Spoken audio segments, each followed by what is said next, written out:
Alright, I'm back. Sorry about that. Took longer than I expected, but we'll get right back into some more Underrail. My apologies, once again, for taking a bit long. Taking a while to get back. Ran into a bit of complications while doing so. Now then. Let me restart the game real quick, just in case, I don't know, some RAM build, some memory build up or something like that. I don't exactly know what the engine, what engine this game uses, but might as well play a bit safe and restart the game. So I'm pretty sure well, not Unity, but I think Unreal Engine or one of those engines require a bit of a restart every now and then. But get right back into it. Where did we last leave off? Oh yeah, we're checking out what Kevin has in stock in terms of his special gear. Give me a sec.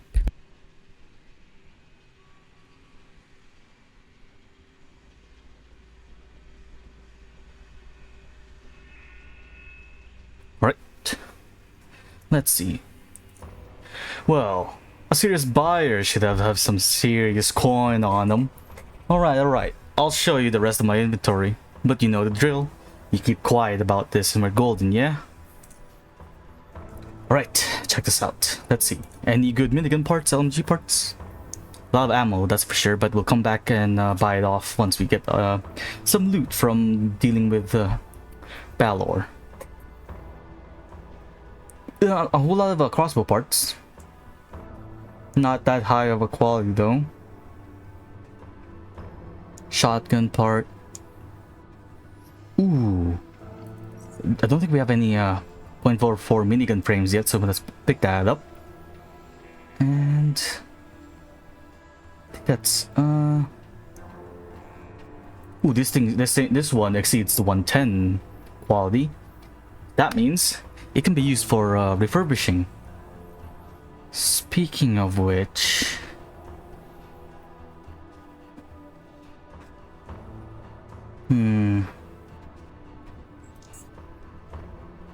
if I remember correctly, let's put some stuff away first.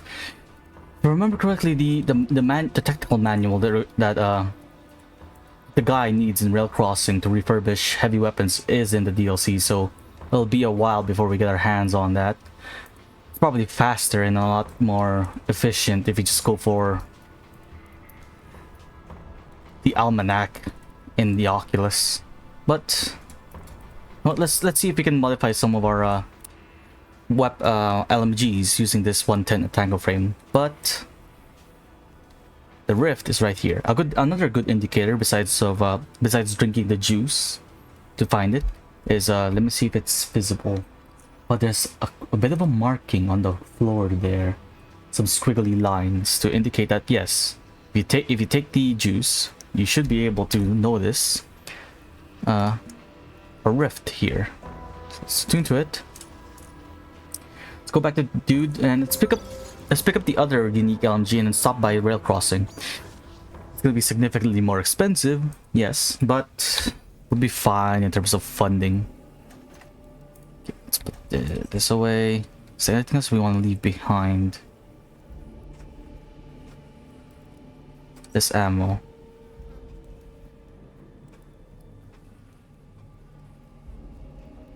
Really don't like how heavy everything is.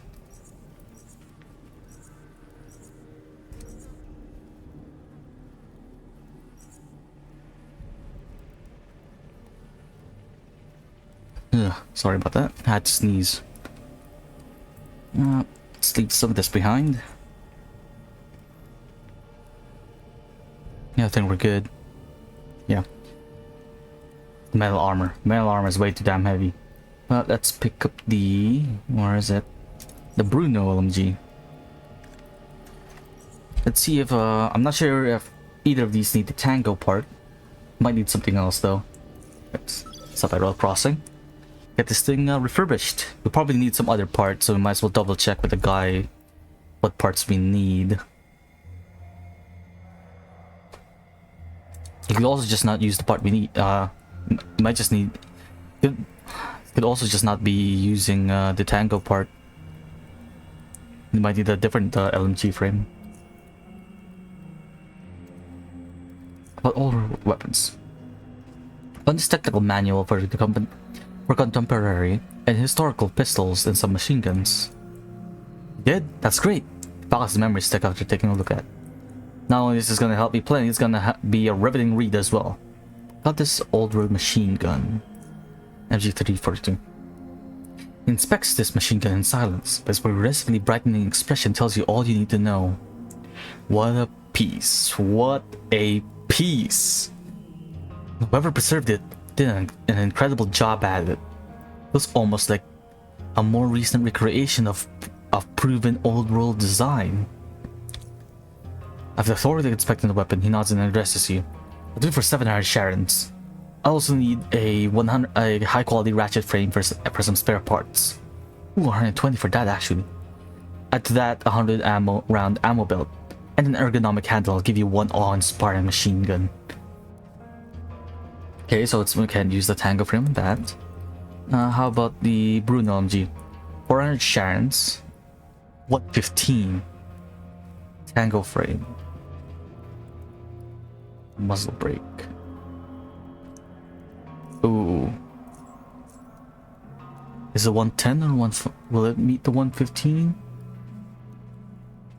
Yes, nice. It's 118. Right? Okay, so good. So we the quality, we meet the quality. We just need a 65 round LMG magazine and a muzzle brake. We should have those lying around in dude's hideout. That means we can refurbish this bad boy. Also low on ammo for it though, so that's quite a bit of a negative, but we can deal with it. Let's see, do we have a 65 round magazine? Box mag. We do not. We have a 55 round one. Ooh, we do have muzzle brakes, but damn. Guess we're not going to be able to refurbish it just yet. But we do have the option once we get our hands in the bigger box mag. For now, let's go deal with Balor. Finally, I guess. No, give me this. Let me leave behind some.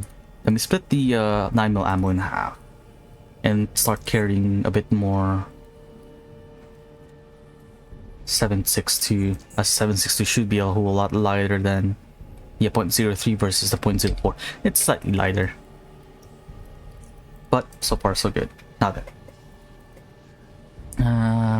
Foundry. It was for the plan of taking out the entire Ironhead base. There are a couple of unique weapons there that I kind of want to get. Besides Balor's hammer, you can get the Stair Aug, if I remember correctly, from the same location, or the same general vicinity, pretty much. In terms of our boost, since we are wearing a helmet, which does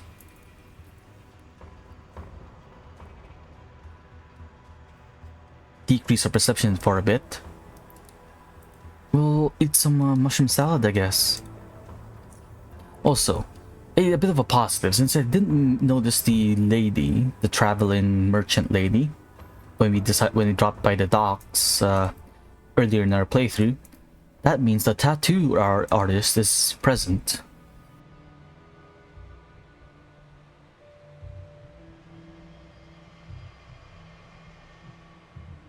Unfortunately, it's a bit of a mutually exclusive spawning. If the trader lady spawns in your save, then you're guaranteed that the tattoo artist doesn't show up. And I guess it's just my horrible luck, mainly because outside of my off-stream playthrough and this playthrough, this is probably the only times that I can access the tattoo artist. Most of the time it hasn't spawned because I got the lady instead. But nice.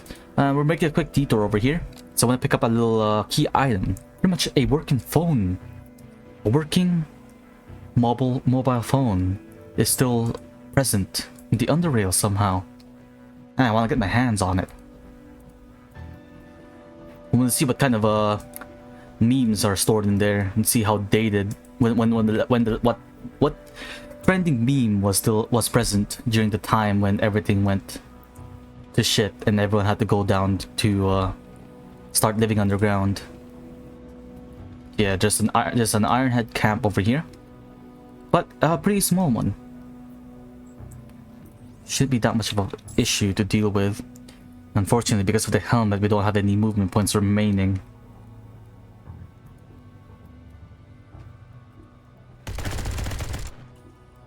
What the fuck are you? Still alive?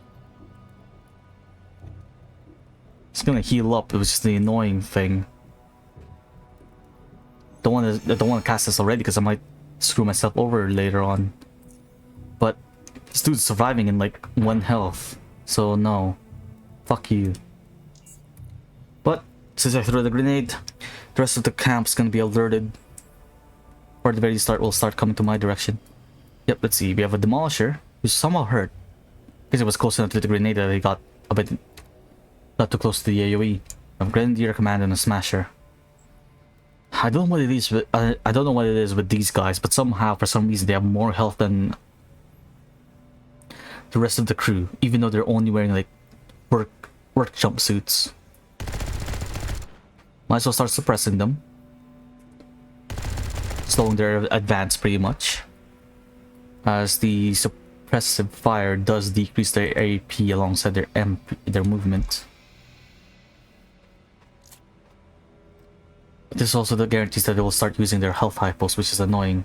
Yeah, you can hear him. You can hear him just like healing up already. Ah yes, please clump up more. Let's turn this off so I don't accidentally run over there and loot the body.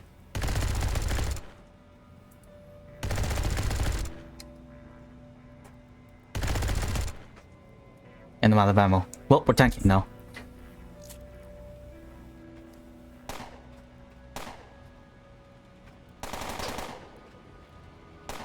You're oh no. Oh yeah, I'm immune to flash grenades, I forgot. You call that burst fire? Nah, this is burst fire. Also, we got lucky, we didn't proc the dilation debuff. Wasn't exactly aiming for that guy in particular, but that's good to know at least. We're not. Okay. Ooh.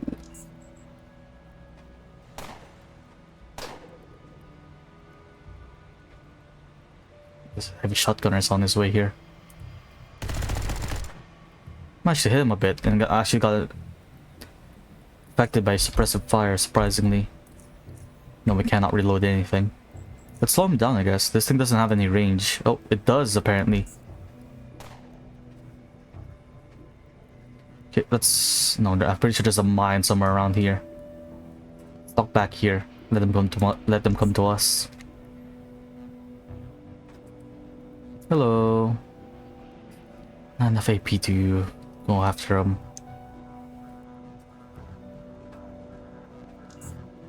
This is a bit of the this is the main downside to tin can builds or heavy armor builds. That you won't have enough movement to just deal with most encounters. I guess yeah, you could just like stay in place, but I'd rather not, in all honesty. The shotgun is more of a threat. Oh wait. I'm wearing metal armor, so it might just resist this, but something we can do. Yep, should have expected it.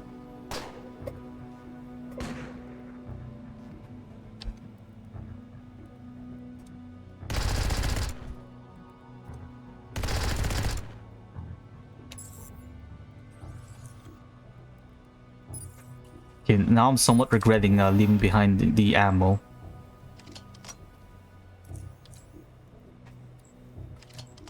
Oh well.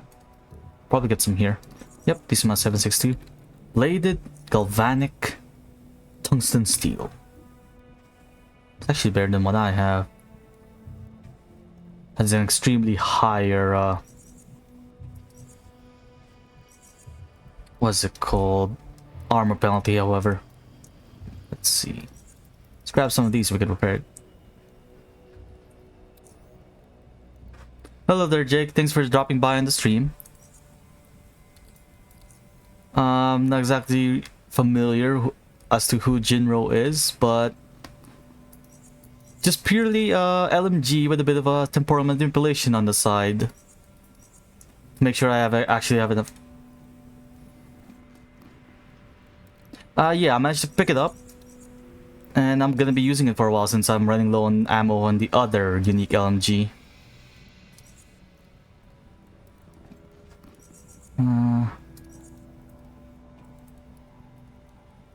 And so far, it's been really it's been satisfying to use.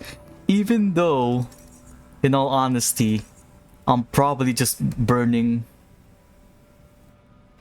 Ooh. I guess I might have to check it out then. See if it's like in any streaming site. You might as well just pick up, grab everything so none of these guys start interact with the already looted ones. I might check it out then. Yeah.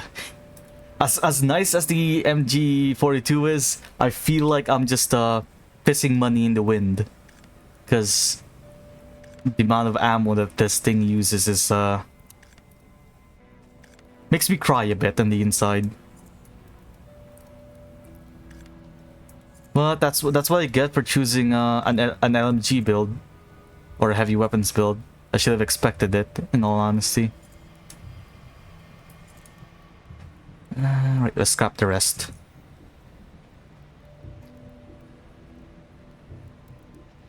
I did find a minigun when I visited the Grey Army base.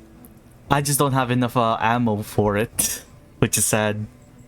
And I don't have enough stats to make my own minigun, unfortunately.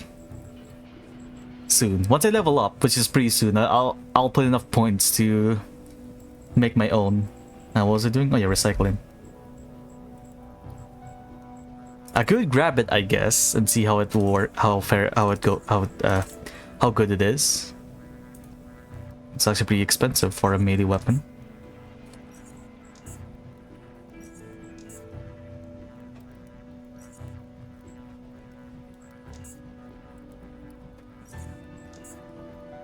But yeah, I'm just low on ammo pretty much. That's the only bottleneck that I have. I haven't been to Core City yet, so I can't buy ammo there. Soon though, soon. It's actually pretty damn expensive. Don't think I'll find anyone who will buy metal armor though, which is unfortunate.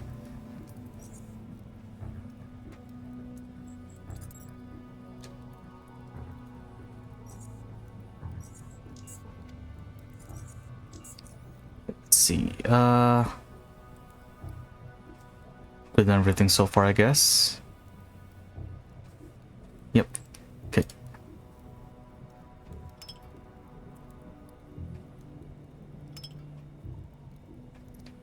What else do we need to repair? The shotgun, and that should be it. I'm over encumbered already.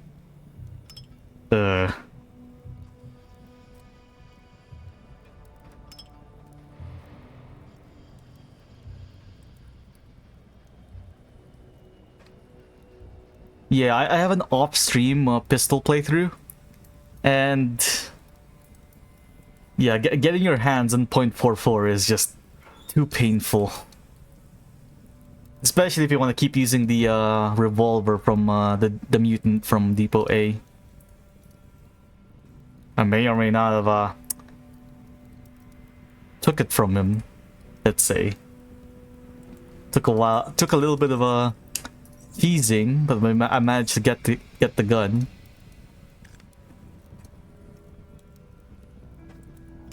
I should have bought the carry weight food.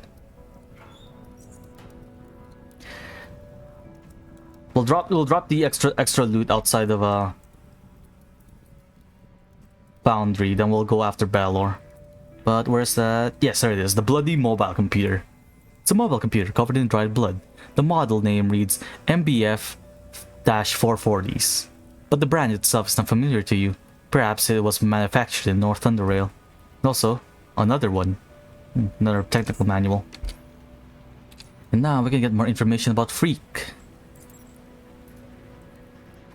This bloody device seems functional despite having suffered some damage. The screen is scratched, but not cracked.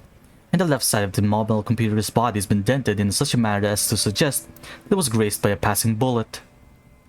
I think we're looking for South Underrail Station news. To all stations, the feed hacker who has been sending vulgar messages under the pseudonym Steve has been caught at an access point near Core City. Does not appear to be the same person as the hacker identified as Freak. More information to follow.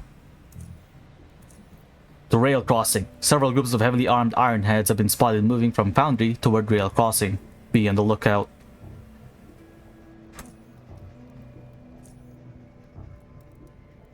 To all stations, the South Tunnel has finally been cleared and secured. Underrail Express traffic has been restored in Southgate Station area.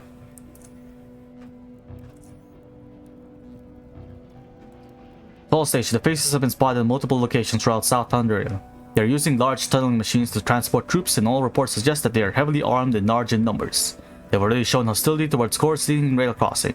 All stations are urged to mount their defenses and report any faceless sightings as soon as possible. I think that's all the information you need to get the extra dialogue from Freak, so we should be good. If you don't mind me asking, Jake, are you going for a crit pistol build or just a stealth one? So I'm pretty sure those are the main things that people are recommending online. You either go stealth or just max out on crits. For me, it was just a run and gun build. Hide around corners, open fire, hide back and hide back in. Haven't gotten lucky with the Ooh, nice.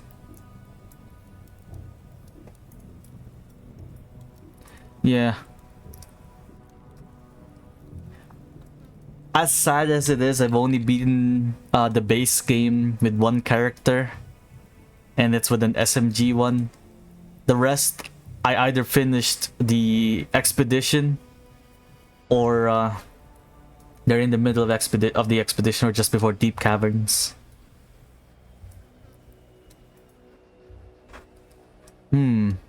Yeah, for how slow the start is for the pistol build, it does get pretty damn overpowered once you get it rolling.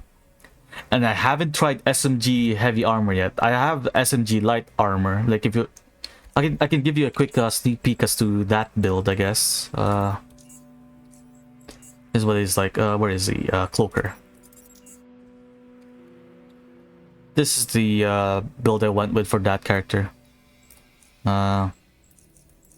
16 dex, 12 perception, everything's pretty meh. Guns, throwing, no psionics, but pure stealth. Grenadier. Pretty much just burst fire and everything just dies. And I may or may not got carried away with farming the Grey Army base with this character. The armor just looks cool, right? I don't know. Maybe it's just me, but the Grey Army Spec Ops armor is just too enticing.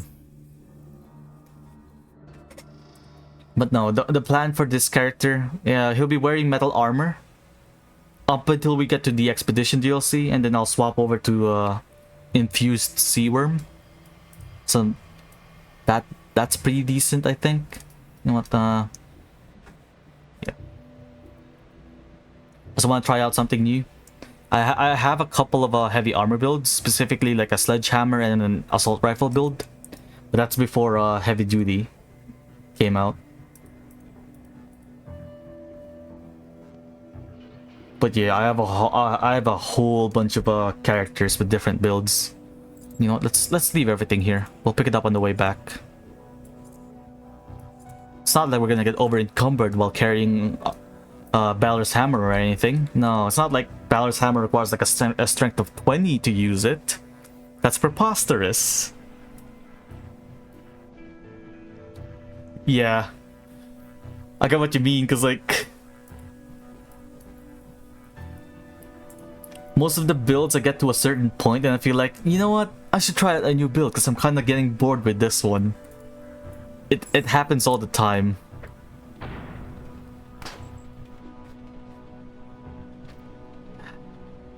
But this is why I kind of don't like heavy armor builds.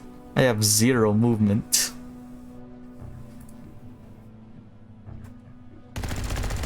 And having played like the higher difficulties, I just got used to being able to move around. I should have probably turned on my shield. Yeah. I think I'm fine with staying right here.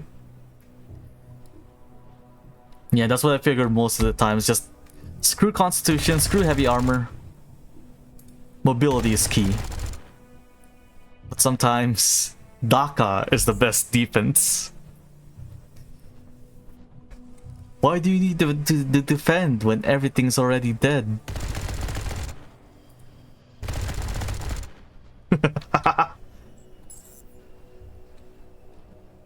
Oh, wrong toggle. There. Should probably turn off my shield. Right. But nah.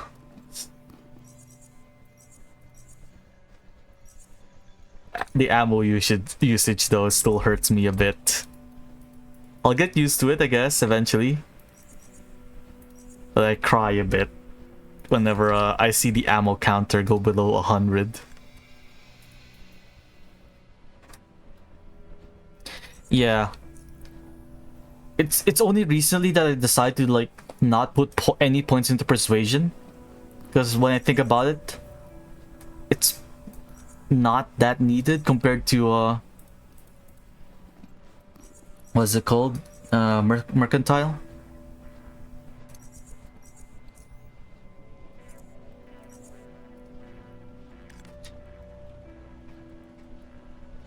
Yeah, like for me, once I got past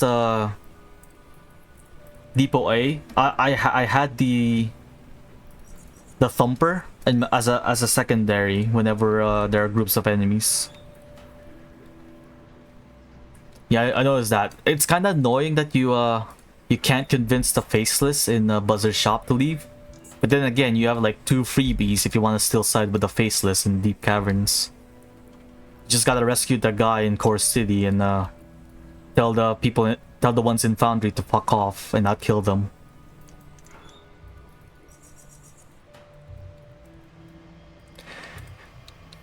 But yeah, like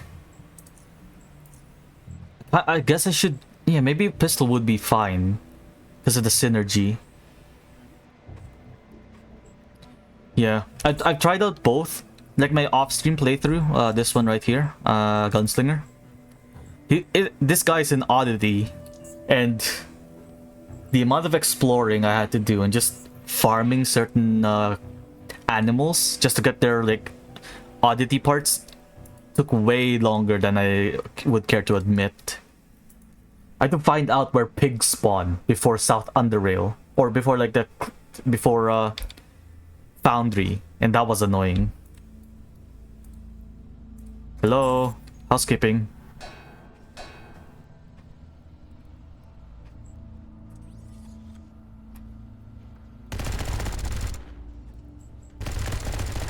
Can't you do better than... Yeah, I can do better than that. No, anything but grenades. You'll shred through my shield.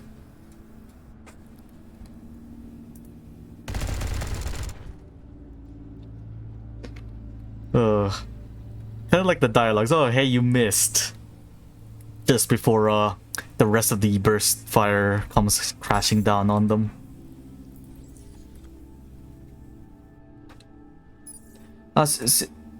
have you done the Heavy Metal DLC? Because I wanna know how the companion feels like. If he's like pretty good, or is he more like more of a nuisance than being helpful at all? So that's kind of like the thing for like isometric RPGs that have companions that you don't directly control. They tend to be more of a nuisance than being helpful. I only got started with the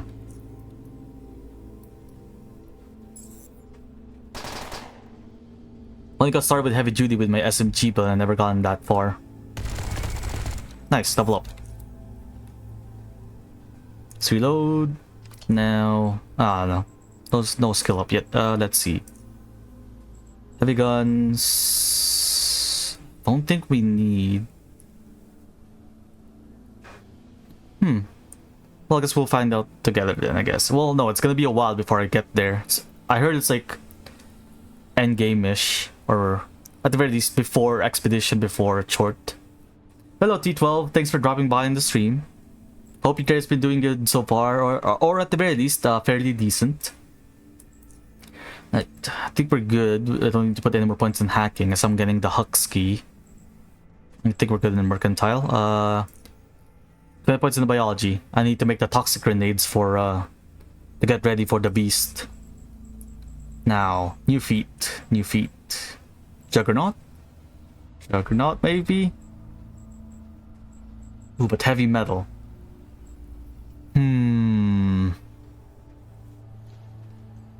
Health, damage resistance. Health, damage resistance.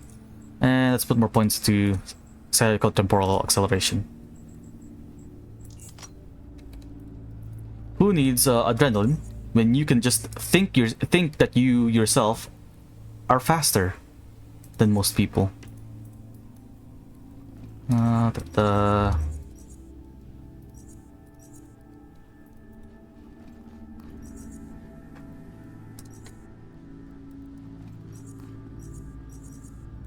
Didn't mean to pick that up.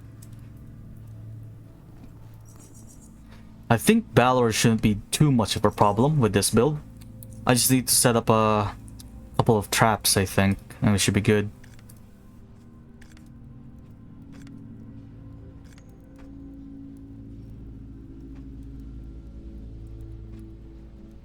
Yeah. I've tried a bullet time and damn, that skill. Ooh boy.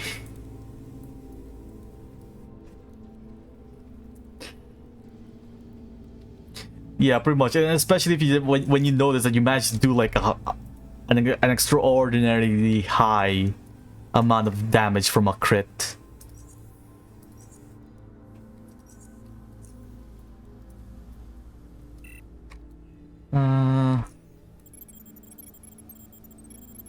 I think heavy metal should be active right now, as I do have two heavy weapons on me.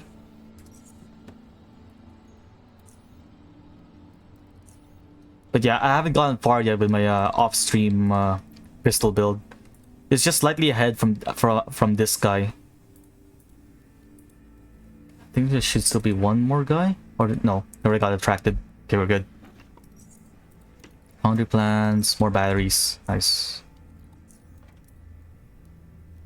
I've tried a build that doesn't have lockpicking or hacking before, and ugh.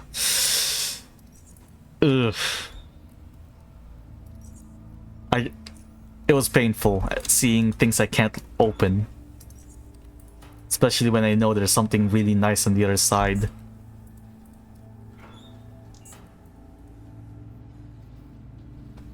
But I think that the thing ran out. You know what?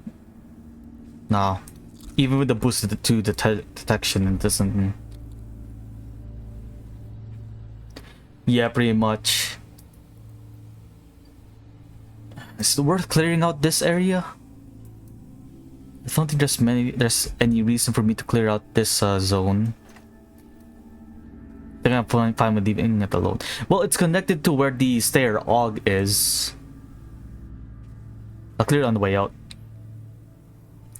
But yeah, and especially the expedition. The expedition was really painful without lockpicking or hacking.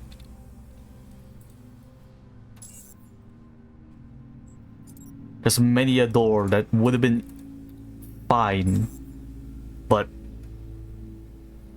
no. I found something online that solves it for me, and ever since I got it, I've been using it. I'm sorry, I'm not musically inclined. I cannot figure it out.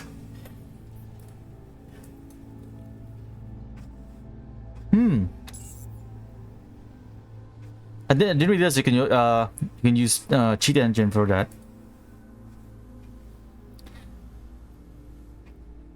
It's all good, T12. Just a heads up, if you're planning on doing the expedition without either of those, it's not gonna end well. Let's just say you're gonna miss out on a lot of good loot. Quickly back into the closet. They won't notice me if I'm here. And yeah, I found like a someone made like a program online that solves the music theory puzzle by just like putting things in, and I've been using that ever since. Can't remember what you get from the music puzzle. Was it like a unique it was a sonic pistol, right? Ah, all good. But no, that sonic pistol, I think it's like an energy weapon, was pretty damn useful for my energy weapons build. It was nice to use. It's like has its own mechanics. Aw, this dog thinks it can hurt me. How cute.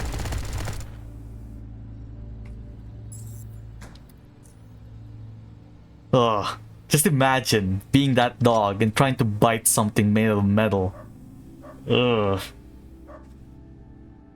Poor guy's teeth. Hello everyone. It's nice to see you. These yeah, no. I had way more trouble in Depot A because of the mutant dogs that I would care to admit.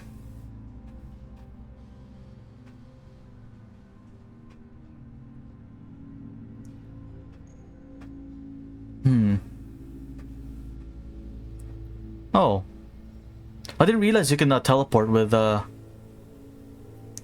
using that. I thought it's only used for like modifying values. I haven't used it much. I used it before when it was still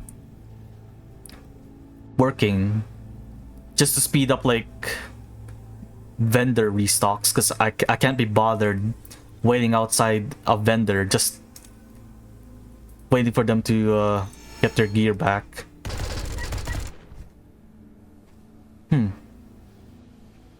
Hello, Balor.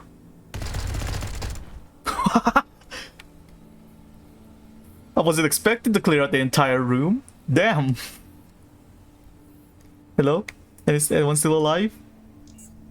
Ah, there we go.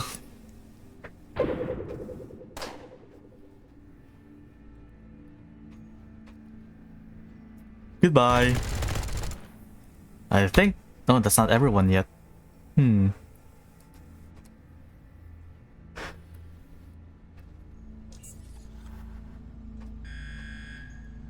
Oh no, the alarms. Oh, someone help us. Everyone's getting mowed down. Oh fuck. I got the debuff. Back into the closet. But yeah, every time I do this mission in all my other characters playthroughs, I've always used this closet to cheese this boss fight. Doesn't matter what the build is. I don't care how tanky I am. This closet is always integral.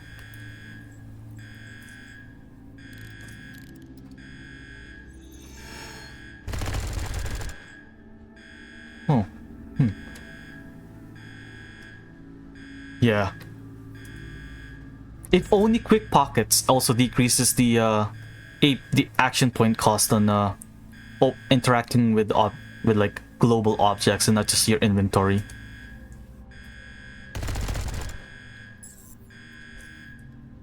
That's Balor dealt with.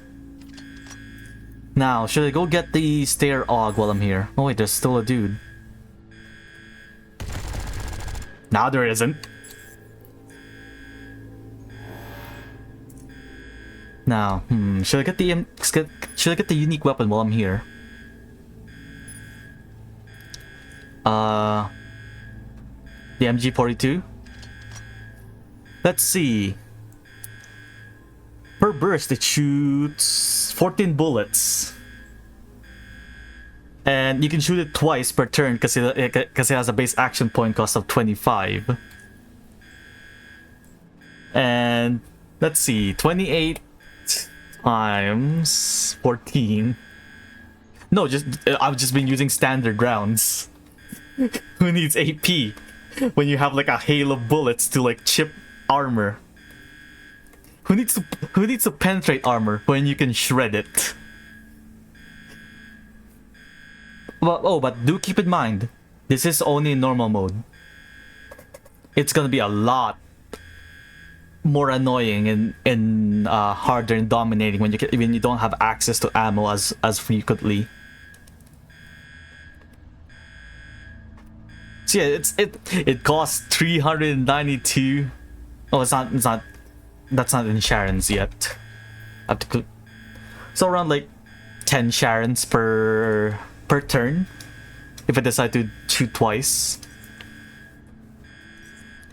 It costs 10 Stygian coins to fire this weapon for 1 second.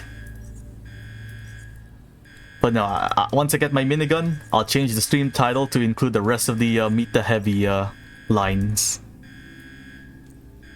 That is pretty true.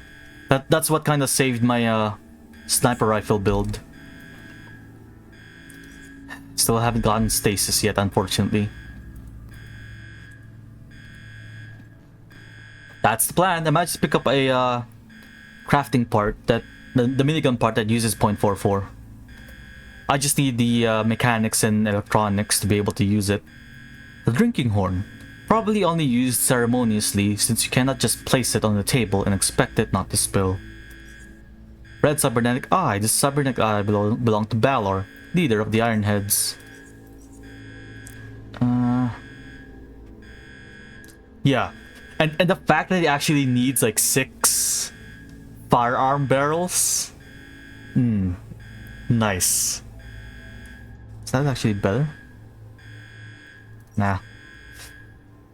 If only I could use this weapon in my sledgehammer build, but no way in hell am I spending all my stat increases on strength. Is it even that good? Is Balor's hammer even worth the 20 strength invest? It is as long as you're I can't exactly remember how difficult it was for me at the start. I managed to get all like temporal manipulation. I pretty much have the standard like boost. Yeah, as cool as the miniguns are, you are right, T12, they aren't really practical.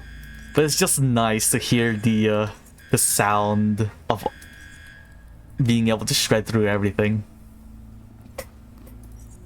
I guess I'll keep it around and just have the MG42 as my main weapon and switch to the minigun when I find something that's overpowered.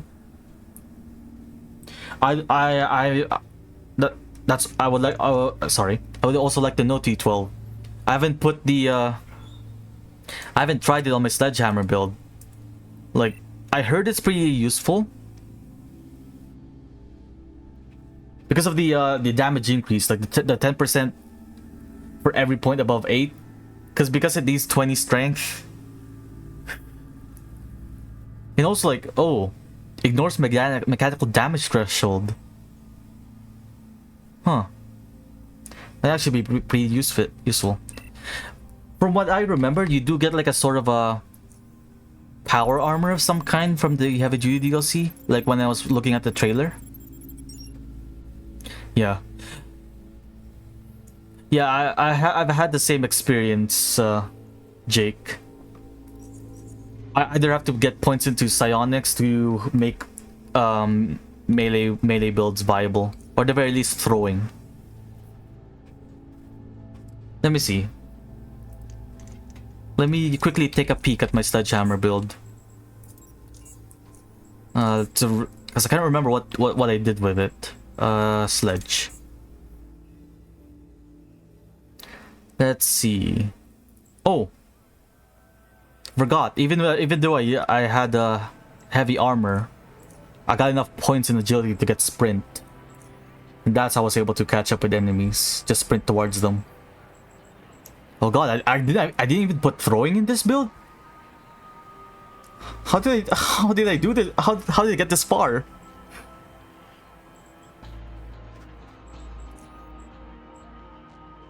Ah, Yell, that's what. Yell was really useful.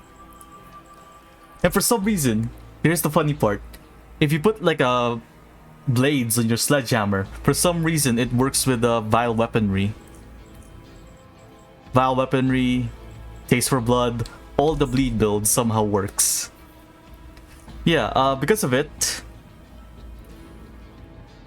Because with all that points into intimidation, if I use Yell, combat skills are reduced for 80 by 80 for 3 turns. And I think that's how I mostly dealt with it's really damn useful for snipers. From if I remember correctly, the 80 debuff to combat skills was pretty damn useful. Oh fuck! This was also in hard mode. How the fuck did I actually do this build? Oh well, that's past me. That's past me. Who's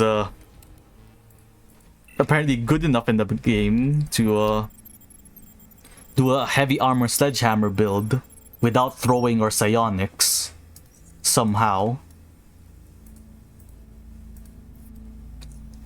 Okay, Balor's hammer is just way too damn heavy. Or maybe I should start scrapping the weapons.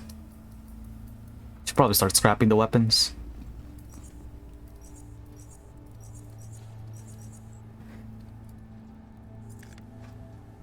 Yeah, I didn't realize the miniguns use the heavy calibers. Like, I'm surprised to know that it uses the sniper ammo. Because before it came out, only pistols used .44s except for the unique SMG, and only snipers used 12.7. Recycle.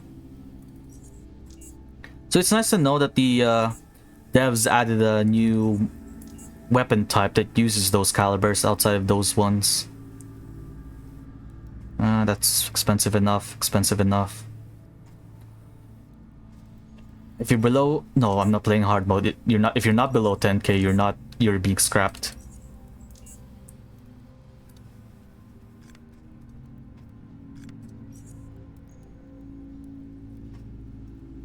Yeah, pretty much.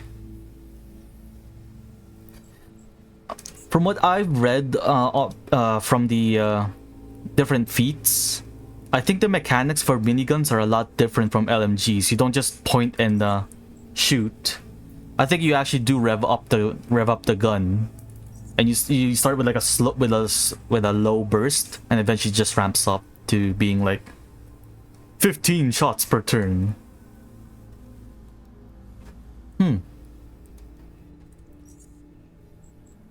Guess we'll see eventually once I build my own, I guess, or get enough ammo to fund it.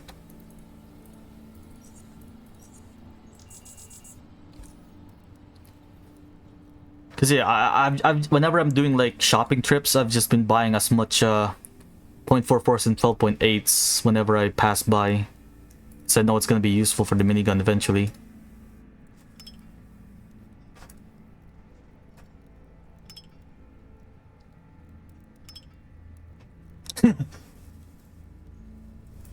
That is pretty damn weird. Like, it's the last thing you expect when you want to be ammo efficient. But yeah, the main downside for this build so far is that I don't have any way to deal with low HP enemies. when there's only one guy with like 5 HP, or if I'm going up against rat hounds, I'm gonna have to use up like 14 bullets just to take out one rat hound because they don't have a sidearm. If I went for versatility, I guess I could have picked up a sledgehammer, because just so I can get use out of the heavy metal feat, which requires yeah, I have to have a heavy gun or a sledgehammer in both weapon slots to activate it. Is that a feat? Is that like a skill that I didn't realize is a thing? Is that a new thing? That is too, yeah. Or maybe just a kick. Where's a heavy kick? 30 kick. 25 melee.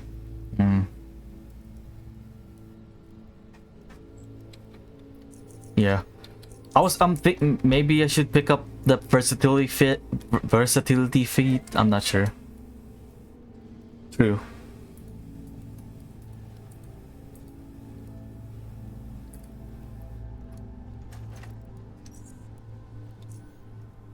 Don't like how heavy I'm moving right now. But it's so much loot. Do I need to carry Balor's hammer back? No, let's just head back. Let's do looting after. But what if there's an MG42 part?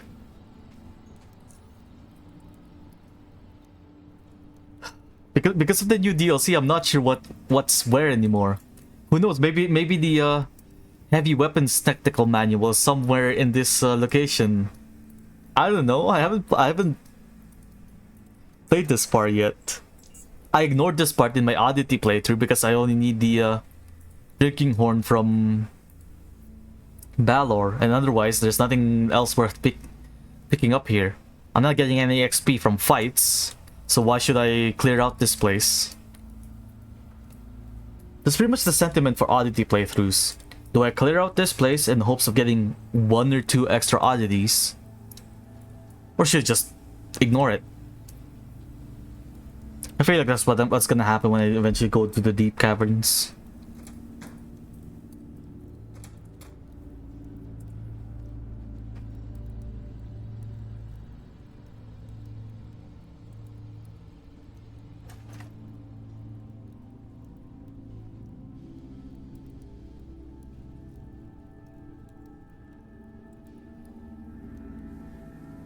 Well done. That's pretty lucky. Quality 1 of 5 biohazard vest. Middling quality pistol parts. Cluster grenade launcher grenades. Well, I guess this proves my point. Here's a recipe for one of the new grenade launcher ammo. Oh, sorry, Jack. I didn't answer your question before. Is there a grenade launcher, like a fully automatic grenade launcher in the game? I thought they were all semi-automatic. Pyrokinetic stream. Aw, it's not stasis. But you know, because if there is, then damn. I should probably check it out. But unfortunately, no. I haven't found the I haven't found that weapon yet.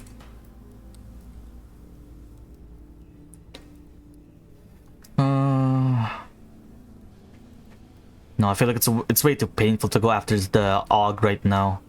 I'll come back for it. If I want to go grab it to collect all unique weapons, I guess I'll do it, but I'll do it eventually. Maybe once I get the Core City house. I've just been mostly using Dude's house as my player home.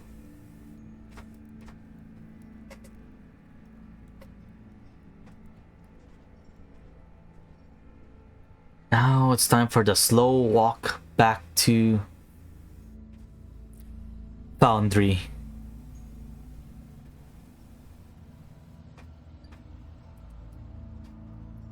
One thing I kind of wish that they did in the game is they added more different sprites for the different metal armor types. As I'm pretty sure the tungsten metal armor, Pychrome, and just standard steel, they have the same like look. But Super Steel has a unique look, yes, but I want to see like darker colors for tungsten, like a different, more of a crusader shape for the Tychrome, because I'm pretty sure all the Tychrome weapons have a crusader looking feel. Like, I think that the Tychrome helmet looks like a crusader helmet. That I think. Or was it? Or am I mistaking it for Super Steel? It's been a while. But you know, eventually, once I get to the expedition, I'm replacing the metal armor with the infused sea serpent, because it just looks pretty damn cool. Even though it has like an armor penalty of like 50 or so, despite being made of leather. Or well, carapace scales. I guess scales would make sense. Can I carry all of these things? I cannot. What do you mean I cannot carry 3 sets of metal armor, a sledge, and 2 sledgehammers, while 1 sledgehammer is literally a concrete barrier on a stick? So I'm pretty sure that's the description of Valor's hammer. Due to its extreme weight, this sledgehammer is almost completely unwieldy in combat, except for those endowed with demonic strength. But yeah, I think if you get the power armor, I think you get the power armor from the heavy duty DLC. I saw it from the trailer, I think. Maybe using that will get you enough strength to wield the Valor's hammer. There is like a unique exoskeleton or like body armor that you can get if you had a jet ski somewhere to the west of the rig, I think. That has like a... It's literally like it's pretty much like a lifter suit, like in Alien, where if you keep it charged, you get like a boost to your strength. I've only done that area like a couple of times because, like, in all honesty, I kind of don't like dealing with mutants. All that acid for none of the payoff.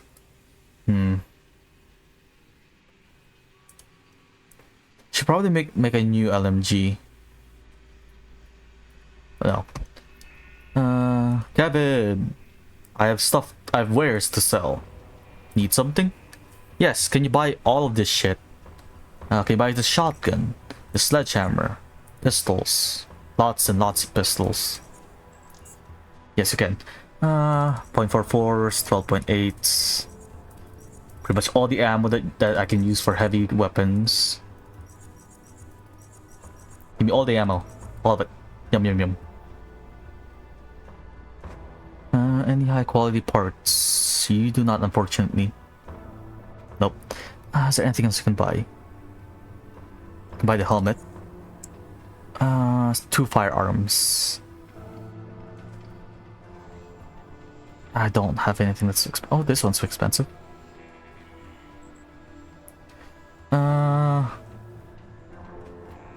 No, I'm not gonna be able to buy everything yet. What else are you looking for? He's not gonna be able to buy the metal armor.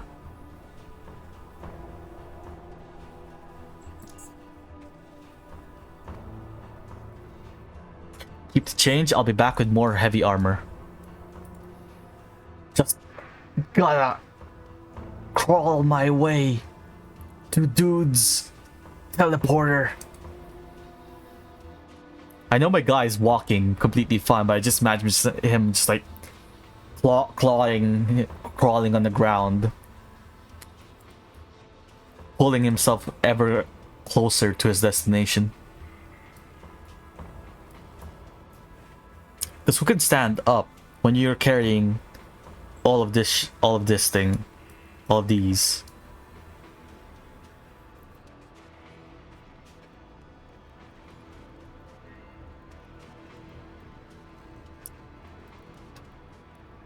If anything, I'm a bit scared as to how well this build will fare in the deep caverns when you don't have any way to replenish your ammo at all. I pretty much just have to avoid fights when I get there. I can't waste time dealing with the mutated shortlings on my way to take out Short especially when a single fight will cut my ammo, like ammo stocks in half. But that's future me's problem. As in, when I'm actually facing down short, future me problem. That's gonna take a whole while before I get there. So I'm pretty sure I'm gonna be doing expedition.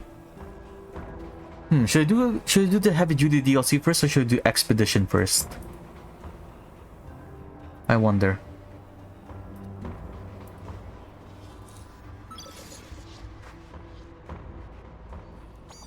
Dude, my guy, give me some juice. I don't mean that's not a euphemism. That's not a euphemism or anything. I swear. Let's see. Put the heavy as fuck hammer away, and okay. Let me do a bit of inventory management, then we'll get back into the foundry quests. Is there anything I'm gonna leave behind? Nope.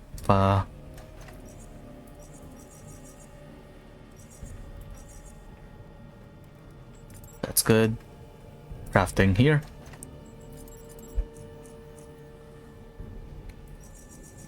Why am I carrying that so damn heavy? I should probably read this.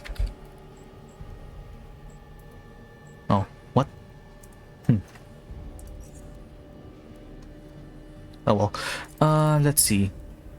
Oh, it's probably the no, it's not. Well, it was the large amounts of repair kits I have on me that's weighing me down. But no, it's the ammo. It's always the ammo. Let's put the standard repair kits away.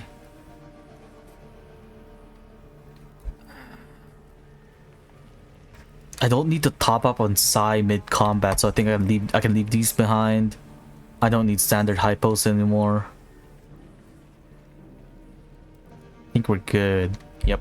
Right. That guy was looking for ballistic vests 3, I think, and riot gear. Right. Let's get my money back. Then we'll pick up all the metal armor that I left behind. And we'll hand in this quest. You know what? Let's hand in the quest now. While we're here. If there was one thing I would like to squeeze into this build, is enough points into intelligence to get this assembly. So I could just like take apart metal armor, sledgehammers, and make ammo from them. In all honesty, because buying metal to make my own bullets is gonna be really damn painful down the line. Yes, about Balor. I have his eye right here. It smiles briefly. Pure gold. I'm more than glad to see you have managed to accomplish such a difficult task. Now that he's dead, we need only wait and see what happens with the Ironheads. I'm expecting a favorable outcome. Favorable for us, that is. You earned this. Well done. I'd like to talk about Evelyn Ingram. He pauses for a moment. Yeah? What about her? I found evidence that she's a murderer. Well, that and she's the derailed witch, drugged me and tried to kill me, but I should probably clip what happened, how that entire ordeal went. But yeah, you can check out the stream earlier stream to see what happened with that encounter. Let's just say I did a bit of a prep work when it comes to dealing with Evelyn. And she got a face full of 9mm. Okay, Chief carefully examines the files from the drive. You wait for him while he does so, but it doesn't take long for him to return to you. This is serious. We have some people gone missing lately, but most of these disappearances were attributed to the creatures from the mine. I'll send a few men to her home at once. Is there anything else I need to know? Yeah, about that. She's dead. I had to kill her in self-defense. Alright, I'll send some men to see what's going on. You wait here with me.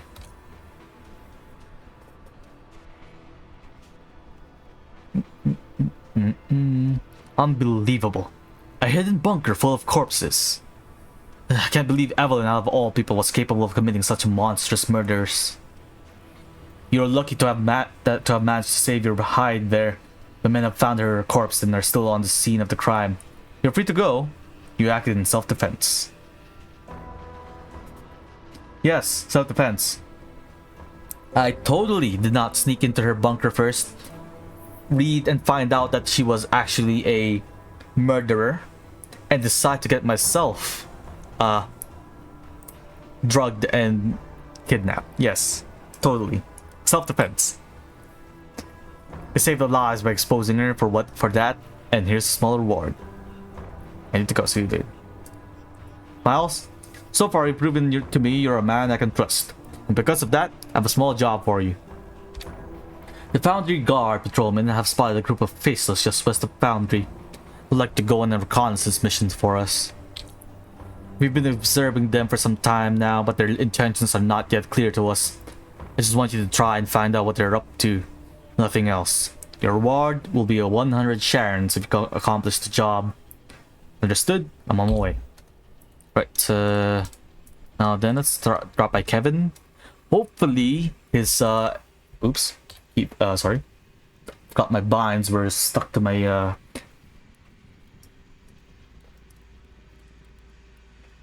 keep accidentally turning on my toggles. But yeah, hopefully Kevin hasn't restocked his inventory yet, or else I'm screwed out of 600, or was it now 800 Sharons? I think it's now 800 because I bought the ammo. Yep, okay, we're still good. I would like all my money back, please, and thank you. And some. Ooh.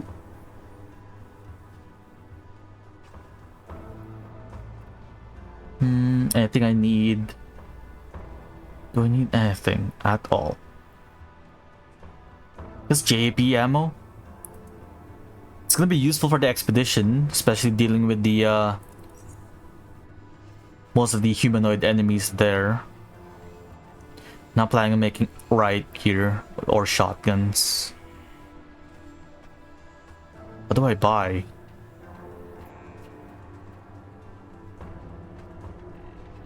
Magnesium grenades?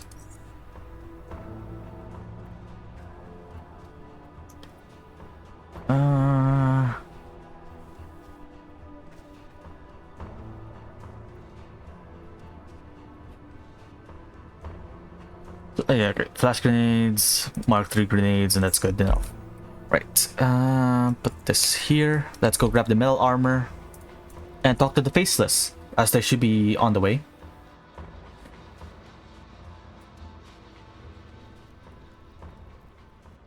I'm just partly glad that there's enough events regarding the faceless that you can just kill the group that's in Buzzer's shop without worrying about aggroing the entire faceless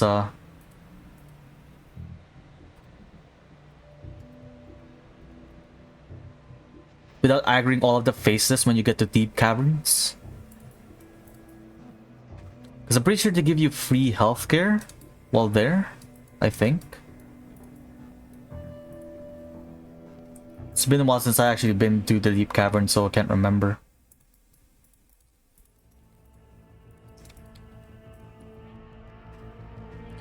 The quadrupedal faceless steps forward, his weapon aimed at you. Yet, he seems reluctant to immediately open fire, instead opting for an emotionless stare. Give him time to see what his intentions are. He silently holds you at gunpoint, and for a while, nothing happens. Nothing but the subtle change of glances between his weapons at the ready companions. Done in such a curiously responsive manner, as if at the aspect of some kind of unspoken conversation. He then reaches for something inside the chin of his mask. Soon after, you hear a crude, synthesized voice. Identify yourself.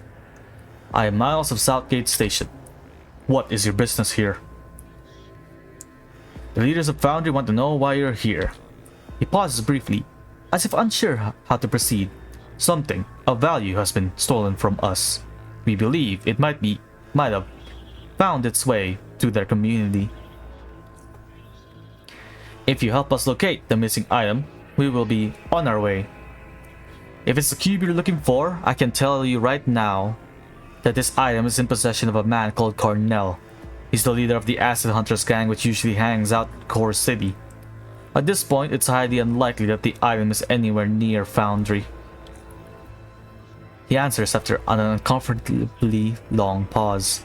Providing you're telling the truth, we have no reason to remain here.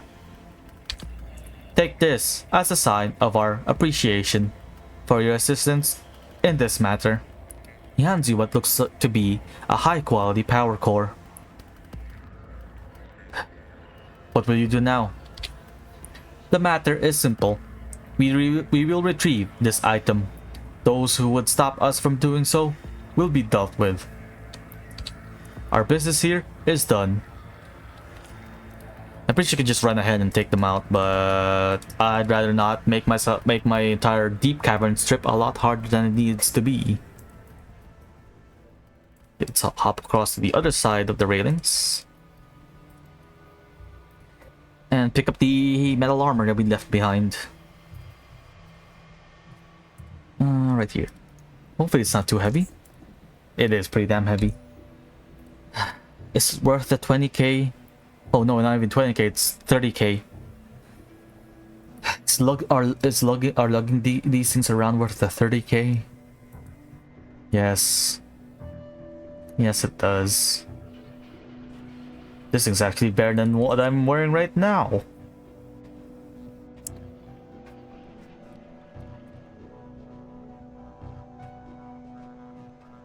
Still need to put more points into tailoring before I can make my own metal armor, unfortunately.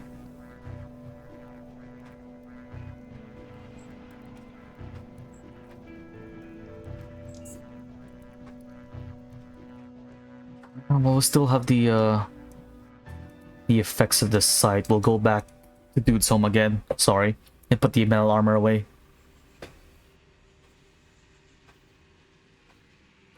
And you know what, I'll pick up the pre-built minigun that I have in storage. Check out how that fares.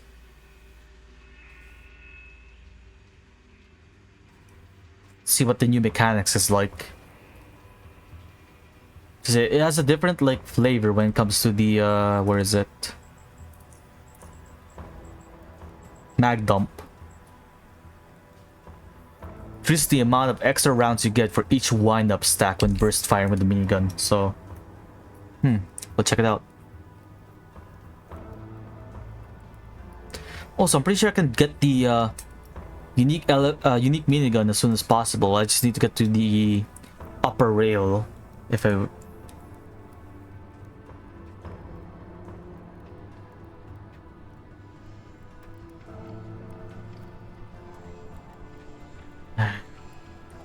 I'm somewhat tempted to get the pack rat hound feat just to get the extra carrying space. Because doing multiple trips back and forth from Dude's house to like where we're headed is getting a bit annoying. Like I just can imagine how bad it feels to watch it on stream. Or yeah, not bad, but annoying to see me go back and forth pretty much on stream. Any of these things use temporal manipulation? Nope. They're going to the selling bin.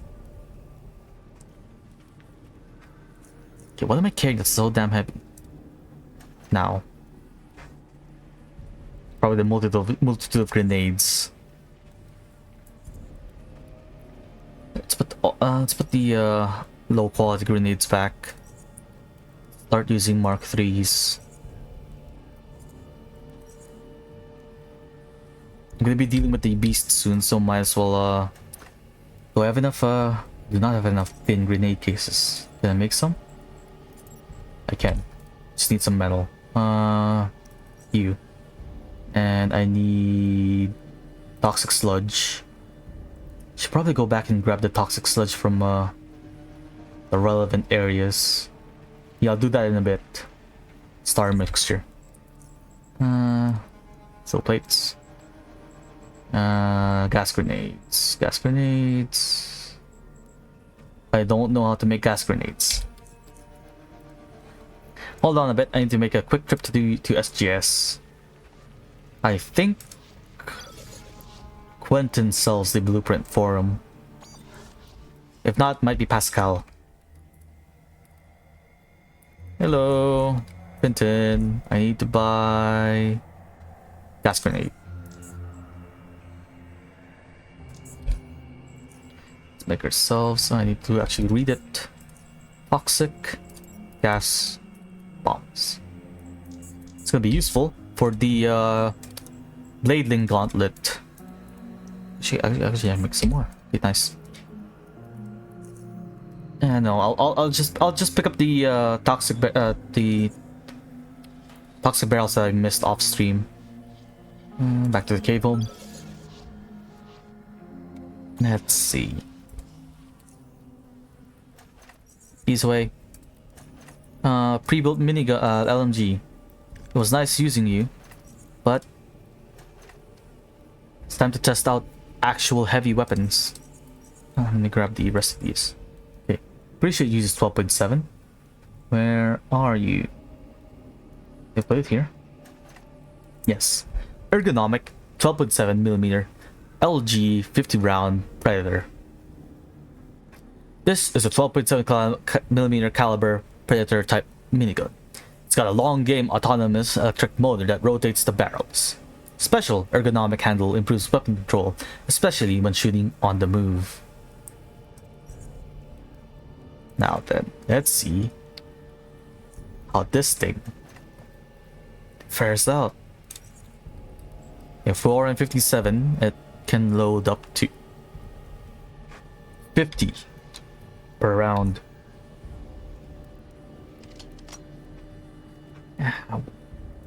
Getting close to being overly encumbered. What do we leave behind? Well, let's see. Is there any special attack? No, there isn't. Alright. Okay, let's see. As an AP cost of 45.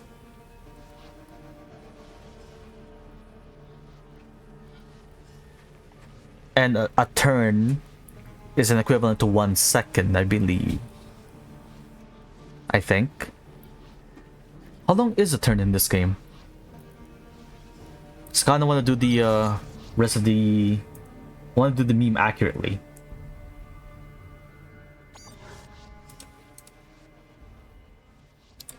Okay, it says 32 seconds. Okay, 30 seconds, 6 turns. So it's 5 seconds per turn. One burst fire shoots 6 bullets. What's the max fire rate?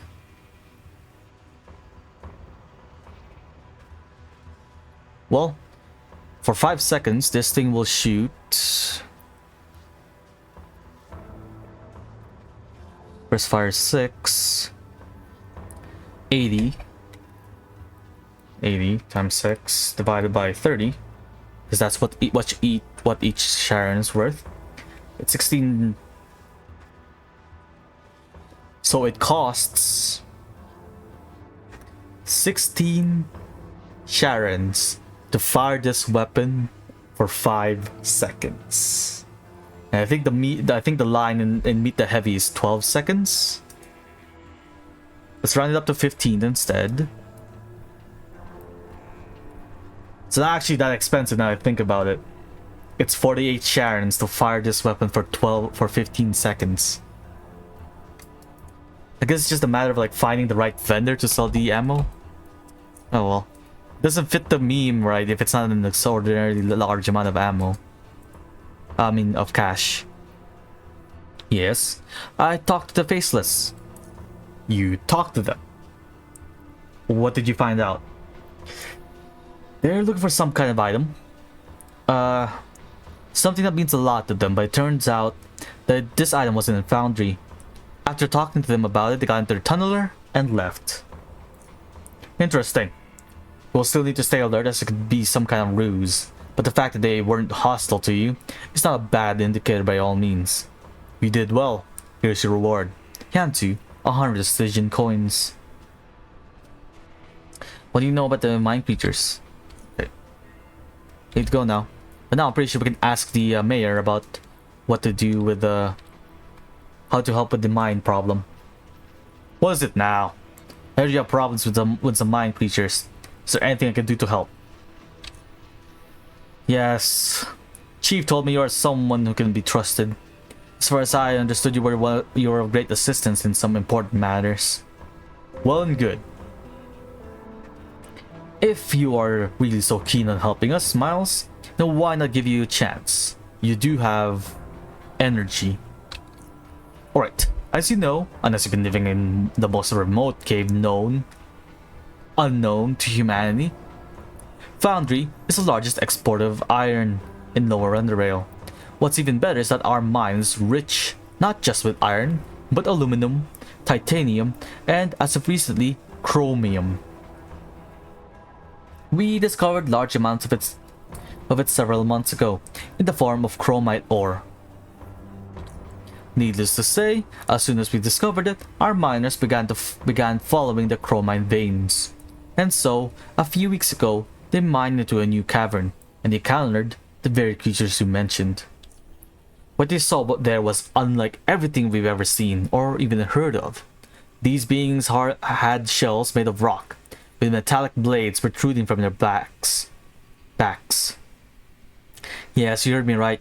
Shells made of rock. The creatures were aggressive, and we had to bring in the Foundry Guard to deal with them. Now those creatures, while resilient, were still no match for our brave troops. The true problem revealed itself when the guards encountered the beast.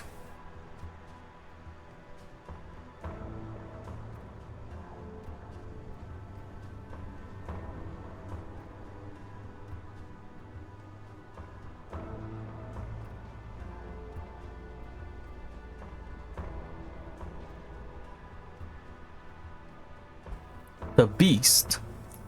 Yes, that thing may look like its smaller siblings, but is in fact a four-legged boulder. A huge monster which stopped the Foundry Guard dead in its tracks.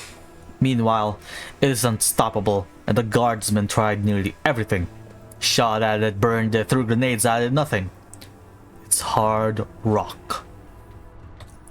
Most of the men sent to clear the mine are now dead, and have had no other choice but to order the closing of the mine. This problem will be hurting Foundry really fast if we don't find a way to deal with those things. We have days, a week, at most, before we run out of ore supplies. After which all production will stop. Why not just use a lot of explosives and call it a day? At one point, we did consider using explosives to collapse the tunnel and seal them off, but our mining supervisor advised against it. What's worse, even though those things have been a bit quieter in the mines for a few days now, the rock creatures are emerging from the mines and attacking people.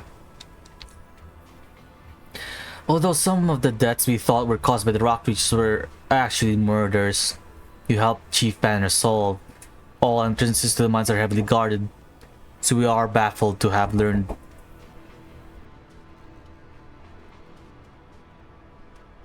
that some people have gone missing.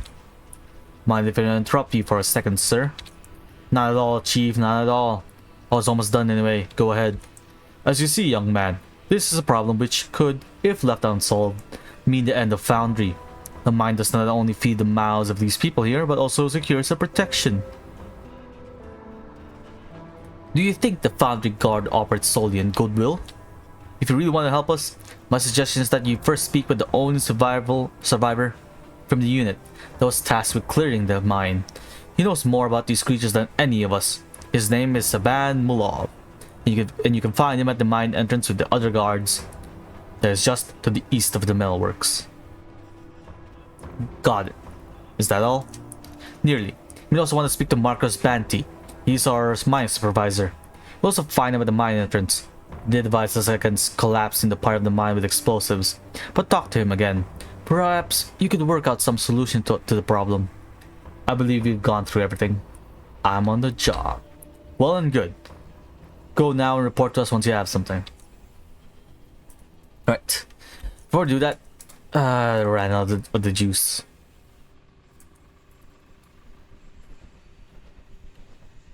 No, it's worth it. I'm gonna head back. I'm gonna grab a pistol, mainly because I want to get I want to get some oddities from the borers, and I'd rather not. You know, I'd rather not spend. I'd rather not shoot 15 bullets to take out what's essentially a tiny worm. 7.62. Do I have any other? Nope. Hawker hammer. Hawker hammer. But yeah, I want to get the oddities from the tiny worms. And I'd rather not spend an entire LMG clip magazine just to take out one worm. Right.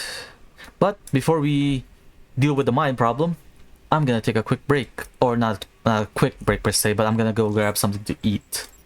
I'll be back in a bit, maybe 10 or so minutes, who knows. But should be too long though. But I just need to take a break. I'll see you all in a bit. And then when I get back, we'll see which one fares is better. One minigun wielding slime or 1,000,001 bladelings. See you all in a bit.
Alright, I'm back. Now let's get back into some more heavy weapon shenanigans. Now then, I got my pistol. Time to am I reenacting or no, I'm not. Nah. These are animals. I'm not subject to this. I'm not doing the same exact thing that Anakin did in to the Jedi Temple. No. Let's see. Where is Nicholas? There he is. Psst, you. I'd like to talk to you for a second. Can you meet me in the back?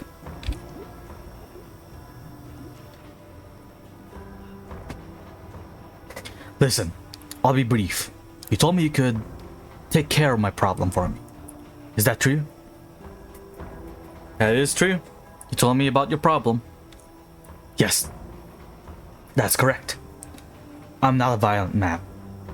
Never was. But that woman.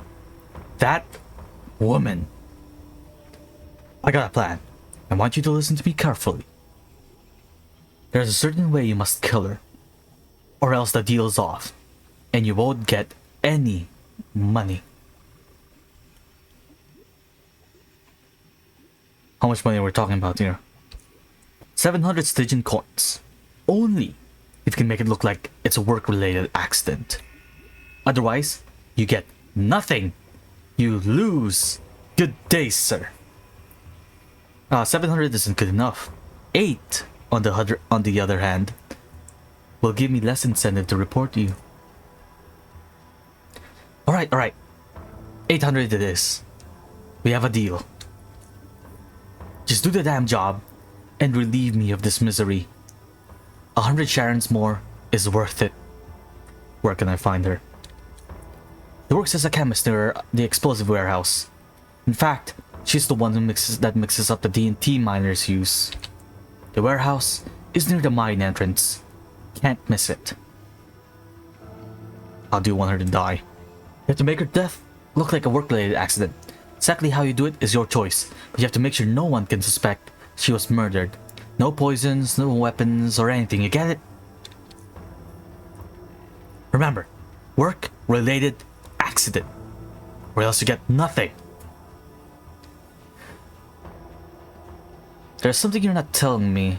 Why is it so important to make it look like a work-related accident when you can have her killed in so many different ways and not get caught? It's none of your business. Just do what I told you.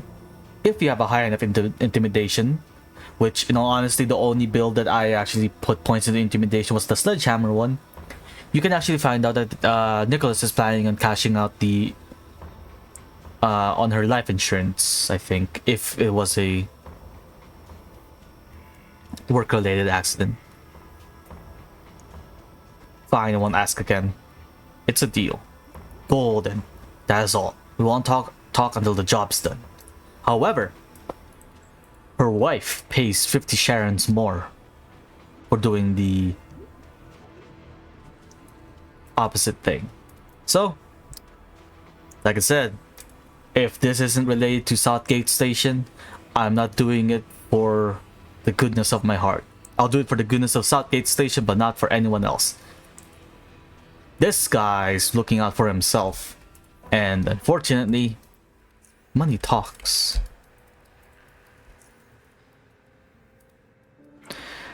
Though there is a bit of a caveat.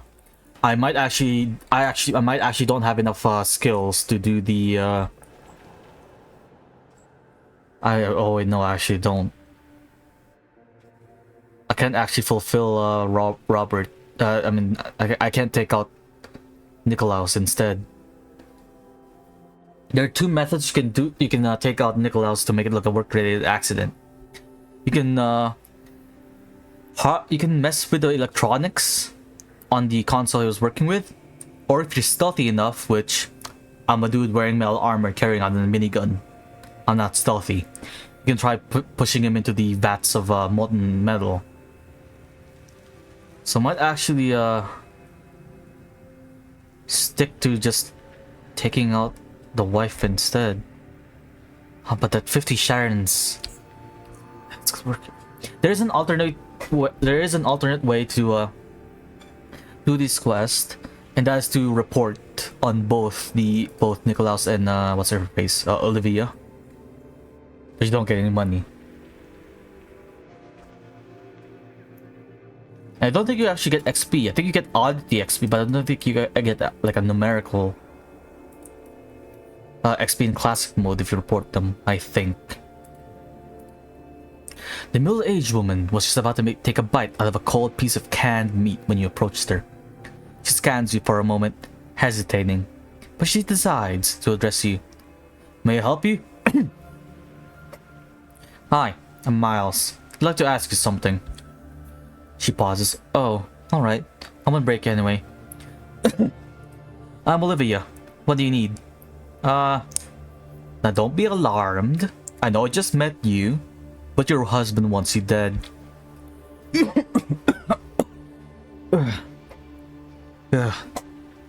What did you say? He hired me to kill you. Oh, did he now? Olivia frowns as her eyes start filling with tears. In them you see rage, but that rage quickly transforms into utter terror as soon as she fully grasps what you just said. No, please! Calm down, I'm not here to kill you. I'm here to help you. She wipes her eyes. Why? Why would you want to help me? And how could you help me? How about I'll kill him for you. No, I'm not interested in... Stop it, are you derailed? No one will know about this. It'll stay between you and me. She stares at you, obviously shaken up by the conversation. Eventually she speaks. Something happened in our relationship. We went from blissful love to gut-wrenching hatred. Our love sunk all the way to the deep caverns, so to say, and I don't even know why. I don't think he knows either. If she wants me dead, then I'm not gonna sit around doing nothing. I think I know how we can pull this off. Let's hear it. Some time ago, the mayor decided to offer money to family members of all foundry workers who died because of workplace accidents. They call it an insurance policy or something like that.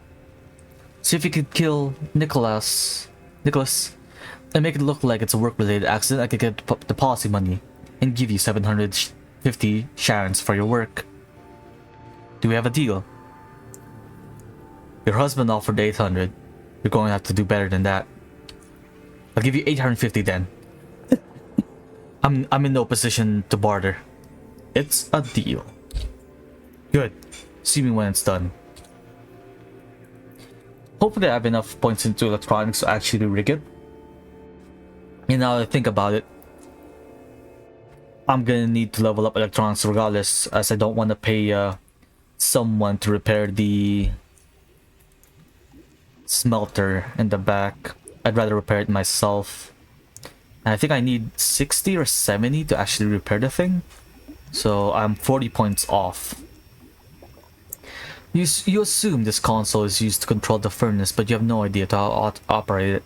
Great. Okay. The other method is to stand by somewhere around here. Hello there, Nicholas. Okay, let me put on my sneaking gear. And say overcoat, balaclava, ninja tabi boots. All for a bonus of 56. It's probably not gonna be good enough. But yeah, we just need to wait until Nicholas standing by over here, I believe. He's overlooking someplace. Oh, there he goes. He's going there right now. Excuse me, pardon me. Is this? That guy's in the way. Go, go, go, go, go, go, go, go, go, go, go, go, go. Okay, no. I have to wait until this guy goes away. But it's nice to know that I actually have enough points into stealth to do it. And I should have enough strength to push him off too. As I'm pretty sure the only requirements is stealth and strength. Which is an odd combination in all honesty. Because if you're putting points to strength, you're probably doing a melee or a heavy weapon / armor build. Can you, hey man, can you go somewhere else? The man's focused on his work, which you interrupt by tapping his shoulder. Clearly annoyed by it, he turns around and addresses you with a gruff voice. Huh? What do you want? Can you please move and do your work somewhere else? What the blaze is wrong? What the blaze is wrong with you, man? If I could do my job elsewhere, don't you think I would? Now get off my back. Anyone around here just says, "Geez, please accept my sincerest condolences." Gives you a worried look with that, while his tone of voice loses roughness and solidity. Wait, what are you talking about? No one told you that? I'm sorry, I thought you knew. I shouldn't have said this. Hold on now, what is this all about? I don't understand. The rest of the sentence ends up getting swallowed and never leaves the mouth. Shortly after the abrupt pause, you can clearly see the thoughts he's having mold his expression to that of a blood-curdling horror. Is this about my son? Is it? Please don't tell me my little boy. My little boy. No. Please no. No. No. I'm very sorry.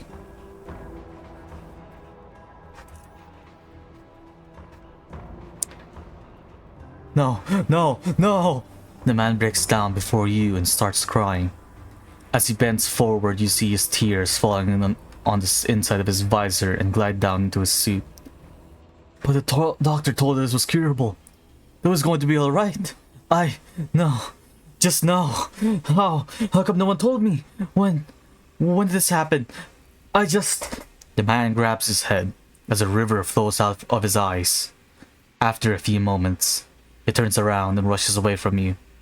Watch as he leaves. Bye.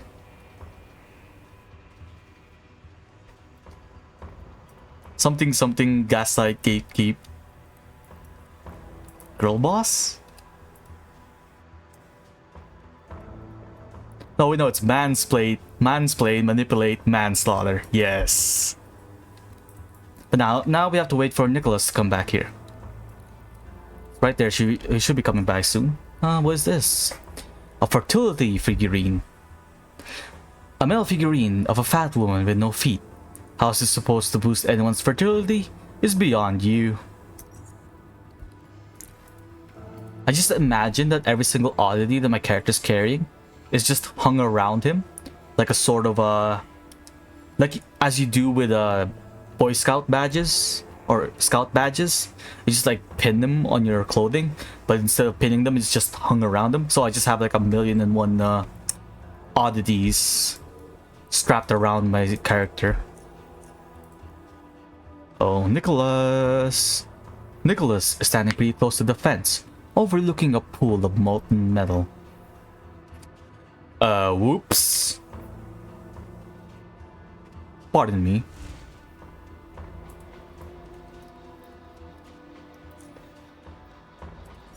And let's put on the armor once again. It is done. And I think I actually have to wait for her to come back eating, because I don't think you can talk to her while she's at work. Oh well. Might as well pick up the jackhammer, since I'm gonna do some mining, but not so much crafting, unfortunately.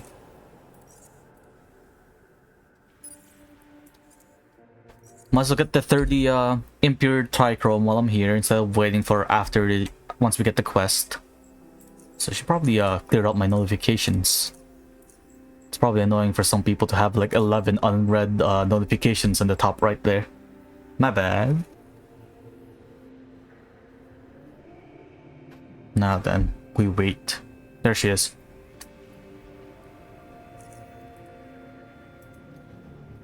Need something? It's done. Oh? Oh! She nods. We won't discuss this ever again. Here's your money. She hands you 850 Stygian coins. Thank you. Pleasure doing business with you. The miner gestures to you to stop. This chubby, wide-shouldered man lets out a single long and highly abrasive sounding cough, much akin to a train passing through a tunnel that's too narrow, grinding its way through before being able to address you. Hey, you don't want to go into the mine. The entrance closed. Why is it closed? Some nasty creatures have shown up. Trust me, you don't want to go in there. Are you Marcus Banty, the mine supervisor? Yeah, that's me. Who are you? Miles, nice to meet you. Yeah, what you need? What can you tell me anything about the mine creatures? Look, man, I shouldn't talk about that, you dig? I don't want to be responsible for spreading any rumors, so my mouth's shut until the foundry guard deals with the whole situation. Dig what I mean? But your mayor sent me here to talk to you. Mayor? Oh, I see. The big boss wants you to convince me to use explosives in the mine to stop the Rockies. I know. We already talked about it. But my answer is still the same. No can do. It would collapse half of the damn mine and set us back by who knows how many months. I know this mine like the back of my palm. It's every nook and cranny, and I know that that detonation would hurt us more than them creatures. Using explosives should be the last option. Dig? Don't you already use explosives in the mining? Well, yes, but part of the mine where we found the Rockies is extremely unstable and not suited for explosives. We've got huge cracks going across the ceiling in that area, so it doesn't take a genius to figure out what would happen. We haven't had the time to secure it, and won't, thanks to those stupid Rockies. I see. What can you tell me about the creatures themselves? Well, I personally never saw one of those things, but the guardsmen who did told me they got shell made completely out of rock. I've also heard that there's a bigger rock creature that is real reason why the foundry guard can't clear the mine. Smaller ones, well, not exactly friable, are not that tough, but the big daddy is like pretty much invulnerable. That's what I heard. Marcus then removes one of his gloves, pulling it off one finger at a time to reveal a rough-skinned hand with dirty, chipped nails. He continues with a one-sided smile. Now, I bet no one mentioned them funny-looking worms to you, huh? He proceeds to imitate vermicular movement with his index finger, moving it a few centimeters to the left with each wave of motion. Right? No, what kind of worms? But of course, the big boss failed to mention that little detail. I think you'll find that what I'm about to tell you quite useful. Listen. Several months ago, we found chromite deposits in the mine. So far, we mostly mined iron, titanium, and stuff like that, but no chromium. So we started digging in that direction. Along the way, we found strange patches of chromite, or you can get chromium from, that had these worms in it. You know, miners would drill the ore and worms with drills for heads would come out of it. Never seen anything like it before. Weird stuff, I'm telling you. The worms would just get out of there and be on their way, never bothering us or anything. Now, after the Rockies attacked us, some guardsmen went deeper into the mine, told us the worms are all over the caves. I think it's all connected somehow. Maybe the Rockies feed on the worms, or maybe it's something else. I don't know. I thought I should tell you that. Puts his glove back on. That's all I got for you. Tell Marshall we are not using explosives. Dig? Is there anyone here in Foundry that can inspect the worms from the mine? A biologist of some kind, expert in his field preferably. An expert? No. A biologist, like zoologist or similar? Highly doubt it. There ain't much work for biologists here, being that this is, well, Foundry. Someone could have stopped by at the bar or visited a relative, but other than that, nope. In the end, I think you're gonna have to seek help from someone outside Foundry. He shrugs. I think our best option is to make a trip back to SGS and see Quentin. There you go. Damn friable throat. So, anything you else you gotta ask me? Nope. See you later. Yeah. Saban. At first, the tall guard responds to your approach with silence. The uniform nature of all Foundry guardsmen makes it difficult for you to discern any distinct features, but in this case, one jumps into view like a mind shroom in the dark. His damaged shield bears wounds of a relentless attack that can only be attributed to a wild, savage creature. Large scratches, dents, and dried blood streaks the shield as if it was a canvas left at the mercy of a deranged painter. And the shield's outer rim has numerous bite marks on it that seem to have been caused by the malicious motion of powerful jaws. Your inspection comes to a halt when the guard utters a simple word. Yes. Can you tell me about anything about the creatures? First, it's very unsafe to be in this area, and you should leave. Second, I can't talk about it. It's classified. It's alright. Chief Banner sent me to talk to you about the current situation. I see in that case, my name is Saban. But almost everyone here calls me... I apologize for the mispronunciation of names, as I am not aware of the pronunciation of this one. Sapke? Sapke it is. I'm Miles. Pleased to meet you, Miles. Now listen up. His voice undergoes a few subtle changes, becoming drier and somewhat distant. After our miners first encountered the Bladelings, a group of us was set inside the mine to deal with the creatures. While the reports implied they were unusual in appearance, only when we encountered them did we realize how strange these creatures actually were. Sure, they had 4 legs, 2 eyes, mouth, the usual, but their shells were made out of hardened rock, fused with their bodies with metallic blades protruding from their backs. It was an unreal sight. Why do you call them Bladelings? Alp, one of the guardsmen, gave them that name. We were clearing the mine together and he named the creatures like that just because of the blades on their backs. Called them Rockies, then Little Blades, then finally Bladelings. The name Bladeling kind of stuck. Can you tell me your encounter about with the beast? Yes, the beast. That bloody creature was responsible for the deaths of 9 guardsmen. 9 of my dear friends. It looks similar to the Bladelings in general appearance, but is much bigger, with longer back blades and a much thicker shell. In fact, its shell was so thick nothing we used could penetrate it.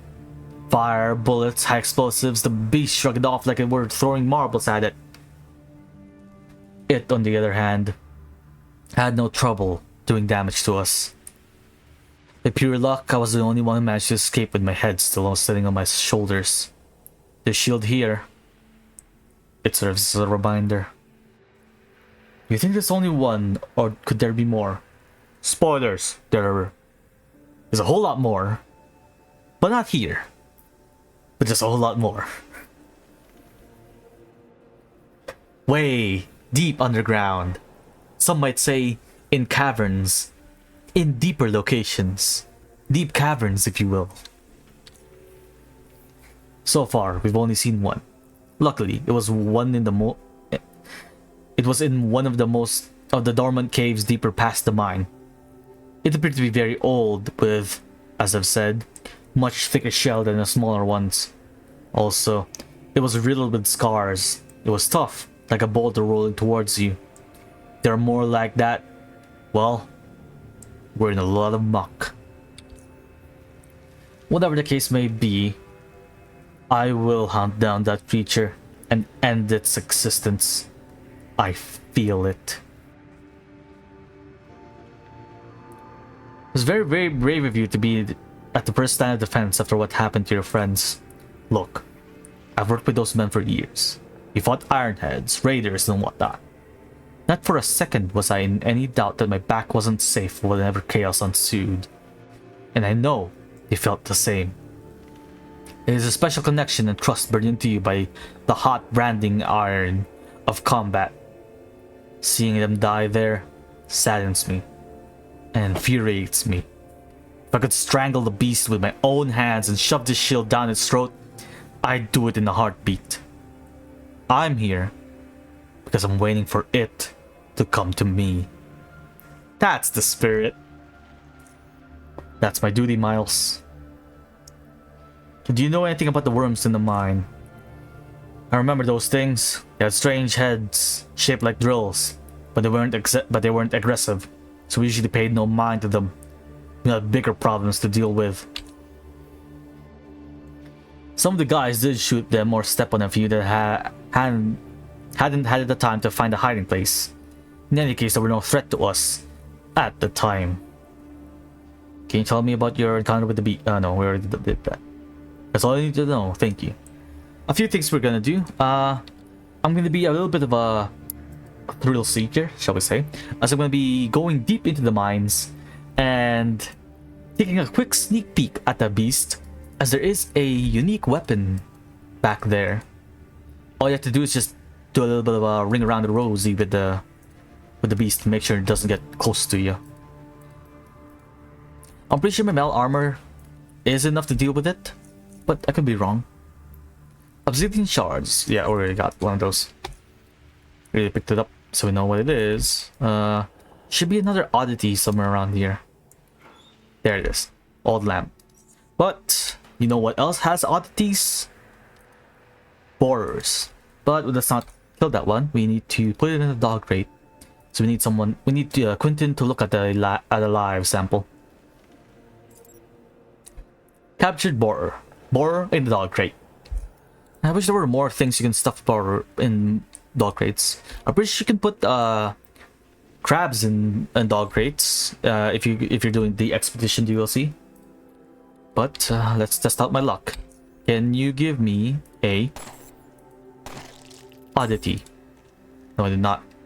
Metaworm gizzards are, however, pretty useful for making certain consumables.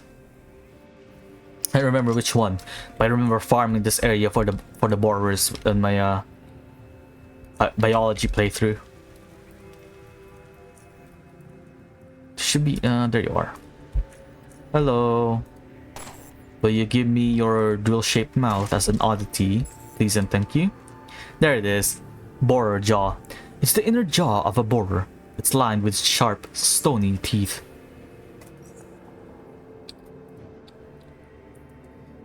But yeah, if you're playing an Oddity XP with Oddity XP on, this is a good place to get some levels. As the borers drop the jaws, and the bladelings drop another oddity that you can pick up 4 times for 4 XP each, I believe. So I'm gonna be farming them in normal mode, mainly because there's not enough waves during the beast fight. I'm pretty sure there's only 3 waves in normal mode, 7 in hard, or 5 in hard, 7 in dominating. And since you're fighting waves and waves of bladelings, you get higher chances of getting their oddity. And I can't remember, but I think it gives you 4 oddity XP each, or 2 or 3, I can't remember. But they're good XP, damn it. Just give me the jaws, man.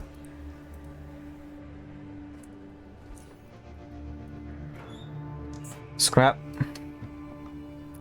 Firecracker cap. A medium-sized explosive charge that can easily be activated on impact. Its shape allows it to be fitted on sledgehammer heads and other larger blunt weapons.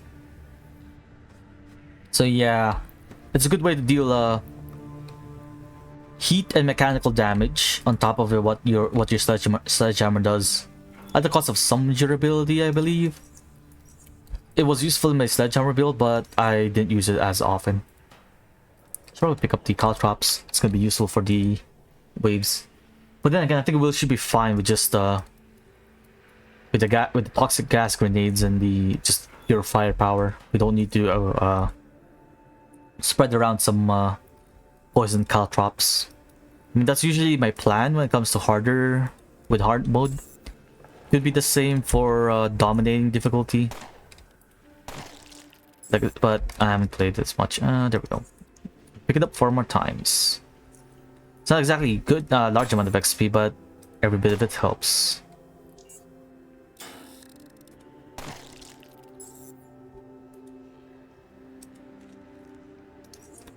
Look, and so far we've been rather lucky with it. If anything, the Bladeling oddity is a lot more of a rarer drop than the Borer one.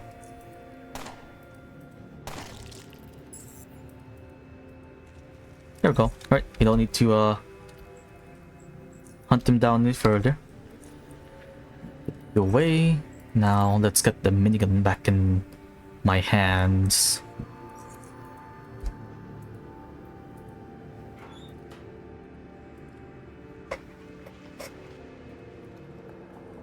Right. This is also a good place to get some jackhammers if you're tired with carrying around sticks of TNT to clear out rocks.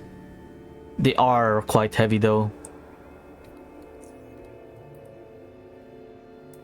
It's almost like 4 times,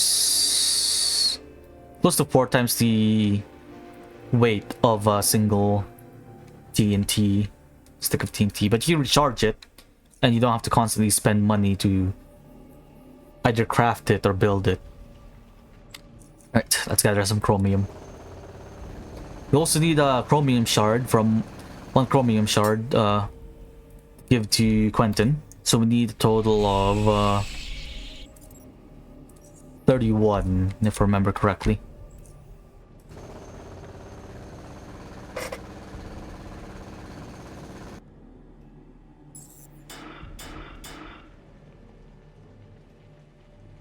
Aw, that's cute. It thinks it can hurt me.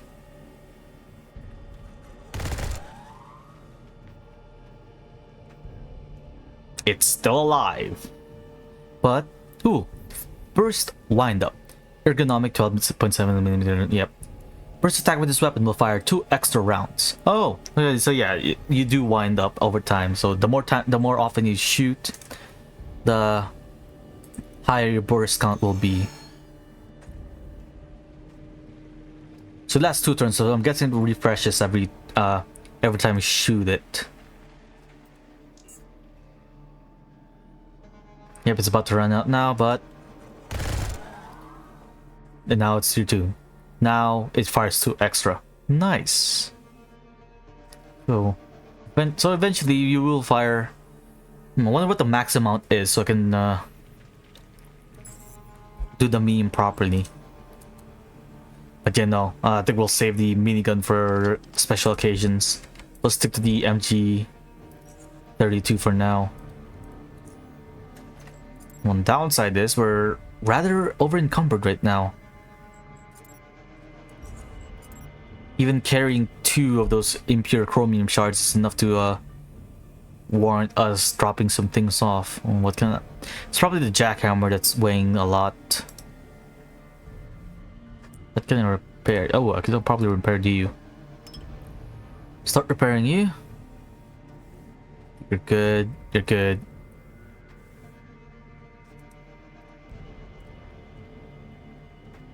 Hey, you're pretty good. Pretty good. Sorry. Just a bit of a Metal Gear brain rot. It's the ammo that's it's weighing me down. It's probably the ammo, or the fact that I'm carrying 43 flares. I'm not gonna need as much. If I need it, I'll come back here and pick up my flares. Otherwise, I'm leaving them behind. Impure chrome. Sadly, you can't actually smelt impure chromium blades to make free Tichrome. I wish you could. Tichrome's damn expensive and really useful for melee builds, mainly because weapons made of Tichrome have a AP reduction, have reduced AP costs.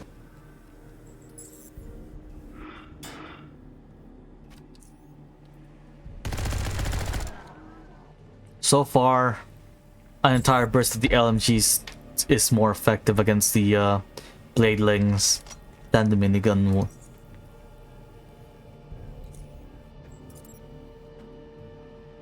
Maybe it's not meant for up close and... No, it's alright. I'll test it out. I'll still use it. I'll still keep it around. Pretty much make it as a big fuck you gun in case something way too big or something way too annoying gets in our face. I don't think there's many that we can encounter that's a big fuck you to you. In base game at least. Closest is probably like a horde of giant electro spiders. Maybe Goliath, Psy Beetles.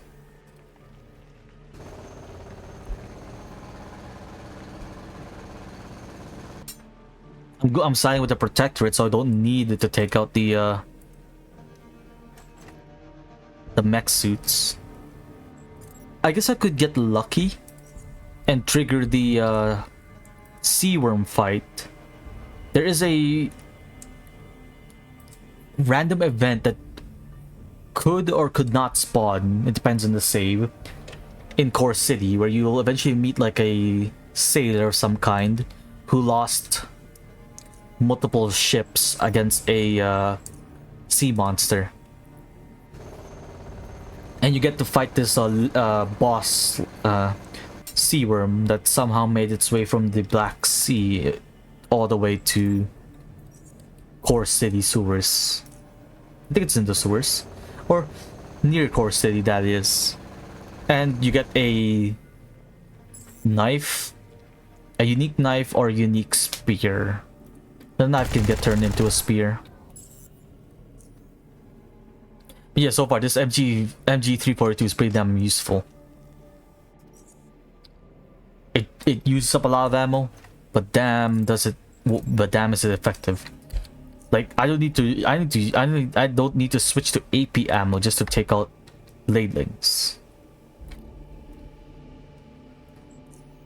So far I've been unlucky with getting the their oddities. I don't want to get all of them as it gives a decent amount of XP per thing. And you can collect it 4 times. There should be one over here. Hello. Surprise, it's actually slower than me.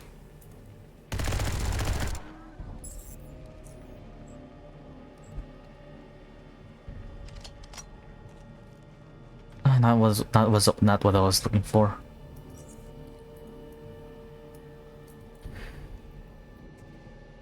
I'm probably gonna be leveling up soon, so all that points is going to electronics, unfortunately. So I'm not gonna be able to make my own set of metal armor just yet. I could get started in getting the super steel fibers as well as the... Don't want to make super steel. I'm gonna switching to sea worm eventually, but it'll probably take me a while to It'll take me a while fighting sea worms in the Expedition DLC just to get the best kind of leather from them. So I could start out with super steel for now and then just swap on over. Or I could just use the Praetorian armor and just not bother with crafting. But no, I want to make my own set of metal armor, so I'm gonna do so. Right, we just need 4 more chromium blades. I could probably just take out the roaming bladelings in this part of the map. We're gonna be heading this way anyways because I wanna take a little peek at the beast. It's a foundry worker visor with a skull paint on it. Looks very cool, but very impractical. Hello?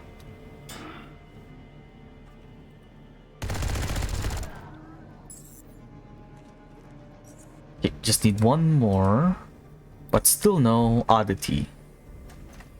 Didn't realize it was that rare of a drop. Hello. I swear there was more, but then again, Nah, it's probably just a difference between normal mode and hard mode. I just need one of these. I don't need 3. It's just way too damn heavy. Right. Now, some may consider this a... Oh, never mind. Give me a sec. Hello. Worms, can you get out of the way, please? Okay, fine. Don't want to get out of the way, then it's not my fault. You're gonna get hit with by the crossfire. Still no oddity. I never realized those were that rare. Right, now then. Some may call this a bad idea. I call it a learning experience.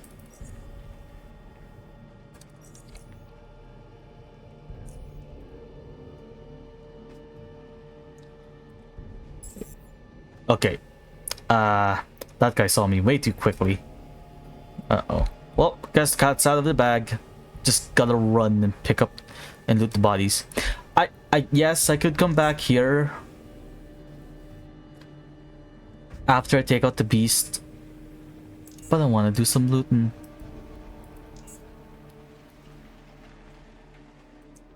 But yeah, a little bit of environmental storytelling here. Looks like some of the Foundry guard ran into some faceless over here, and it's a bit.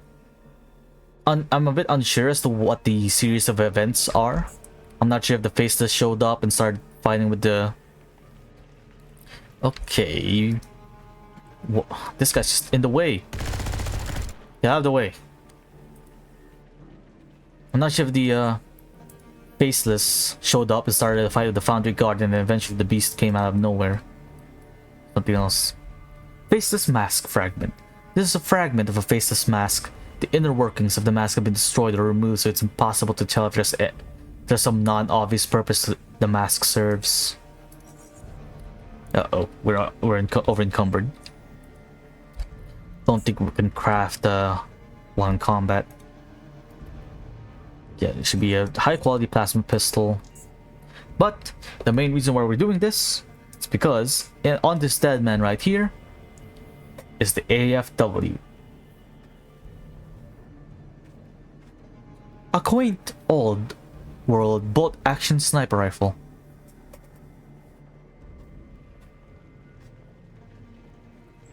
Pretty sure it's a reference to the op. Can't be sure. I'm not a gun connoisseur, unfortunately. Although I feel like sometimes I kinda am. This guy just didn't have anything. Right, let's see. Let's consider inventory. We don't need to carry around the jackhammer anymore. I kind of prefer using explosives to dig through the rocks than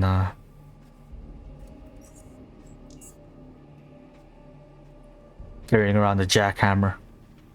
I mean, it might be more cost effective since you just need batteries in order to if you want to dig through some rubble. I think I'm good. That's a pretty expensive looking crossbow. It's a shame that only specialized vendors are willing to pay for crossbows. Should probably get myself an actual like sneaking suit, not just a bulletproof vest that's wrapped around some black cloth. I mean like actual padded leather armor. But that's gonna be down the line when I get more points into tailoring. So I'm not gonna be able to make my own. Speaking of which, I should probably get some striders. I think that only needs mechanical, so I don't need. So I can make myself some strider boots as soon as possible. Right, now all the way back to Southgate Station. But I'm gonna, you know what? Not since I mentioned it, I'm gonna check out the vendors, see if they have high quality striders on them. It might not make a difference in the grand scheme of things. Tabby boots might still be better in terms of well, I'm pretty sure striders give you more movement points outside of stealth. while Striders has more benefits on top of the movement boosts. Like the different leathers and skins have different effects depending on the tabby boots.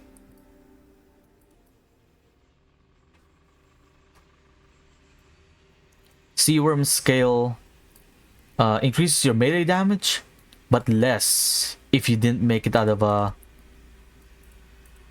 if you didn't make actual leather boots and decide to make tabby boots instead.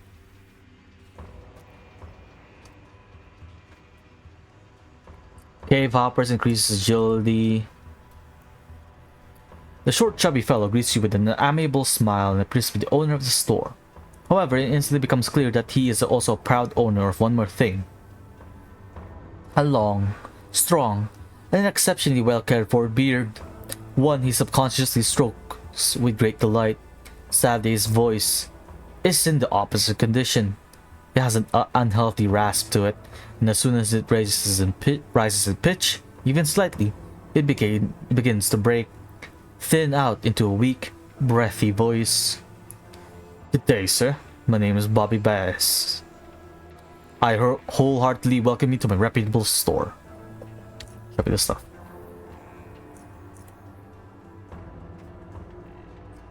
But yeah, what else is there? Can't remember. The bonuses are also increased if you infuse them. Like Cave Hopper, your sprint cooldown will get decreased. Increased crit chance with the Rat Hound stuff. Increased dodge and evasion with the Siphoner. Etc. etc. Kinda hoping I can find like a biohazard suit so I can just so when I eventually do the quest for the protectorates, I don't need to just worry about not getting infected. I can just like strut around with this suit. It's a pretty rare drop alongside the rare accessories like the Cyclops band that increases the damage done by plasma beams, and I think also Psycost caused by plasma beams.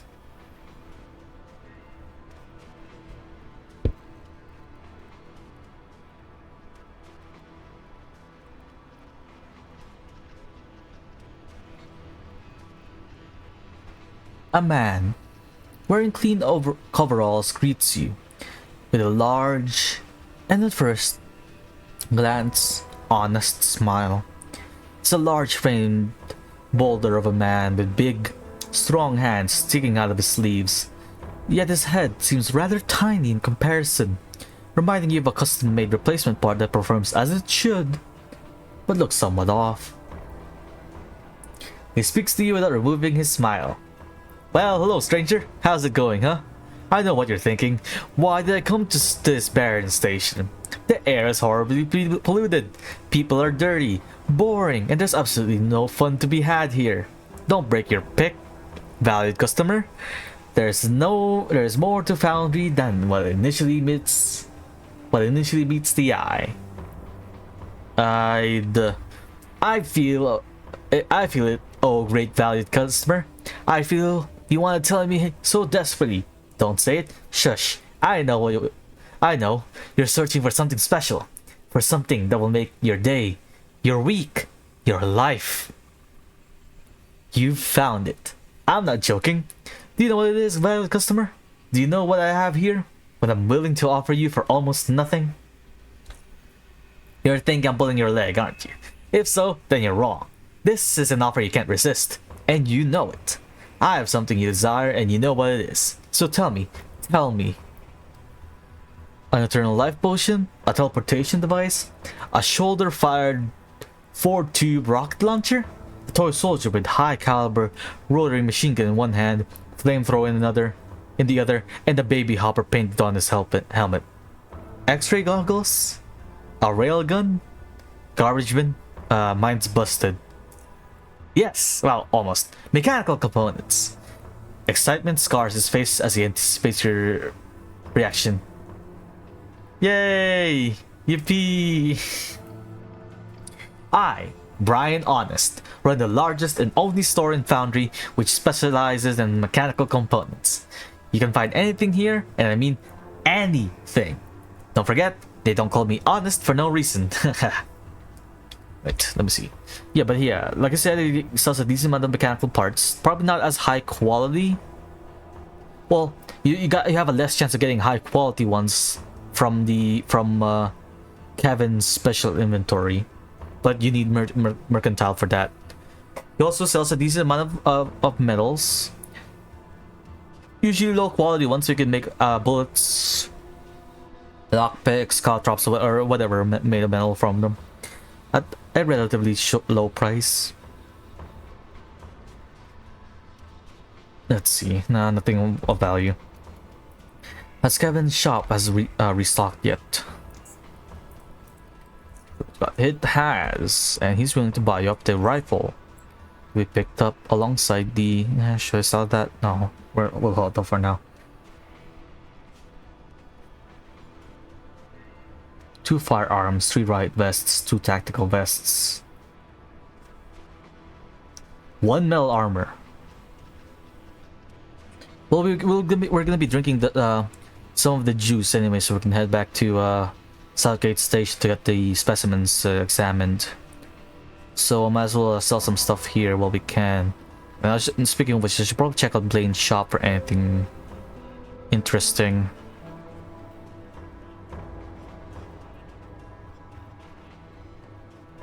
I think nothing high quality enough that will let us refurbish some unique weapons. We'll come back. We'll buy the ammo once we get our goods, selling goods.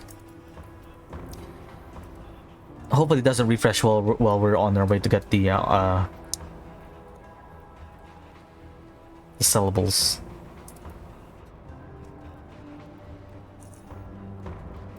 Welcome back, friend. Please take this plasma pistol and give me all your money. You don't have enough money. So might as well get the parts to make EMP grenades so that I don't have to go scouring for those. Let's see what else is worthwhile. This will eventually be useful for electric ammo, but I don't think any of the LMGs use 5mm, so it's not going to be worth it. This isn't worth it. Give me all the Legion stalls then.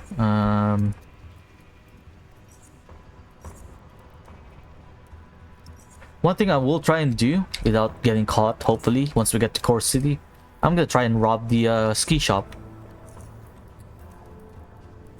Because how dare they flaunt majestic looking jet skis and not give me the chance to interact with them. But no, I don't mean to actually take some of the jet skis. I mean like just like in the more of a... Where is it? I'm gonna loot around the shelves. I've never successfully robbed the jet ski shop. The cameras are just in way too inconvenient of a location, and you can't take them out because you'll aggro the rest of Core City if you do, and the last thing you want is aggroing the entire population. Yeah, yeah, there are some parts T12. I think I know which parts you can talk about that you can rob the place. It's just more on... You either just have to get lucky with the camera placement, or stick to where the main office is. As a match, you get lucky and grab a few mechanical parts from there. Okay, I was looking for guns and metal armor.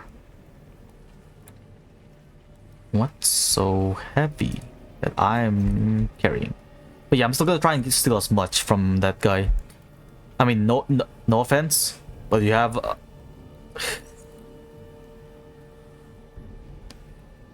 It's just way too tempting. Way too damn tempting. Okay, he was looking for 2 firearms. Sell the assault. We'll sell the sniper rifle and the rebel. Metal armor. And... you. And we'll buy all of the ammo off of him so we can keep this minigun fueled and ready. Foundry. Also, fingers crossed, Blaine has some good quality parts.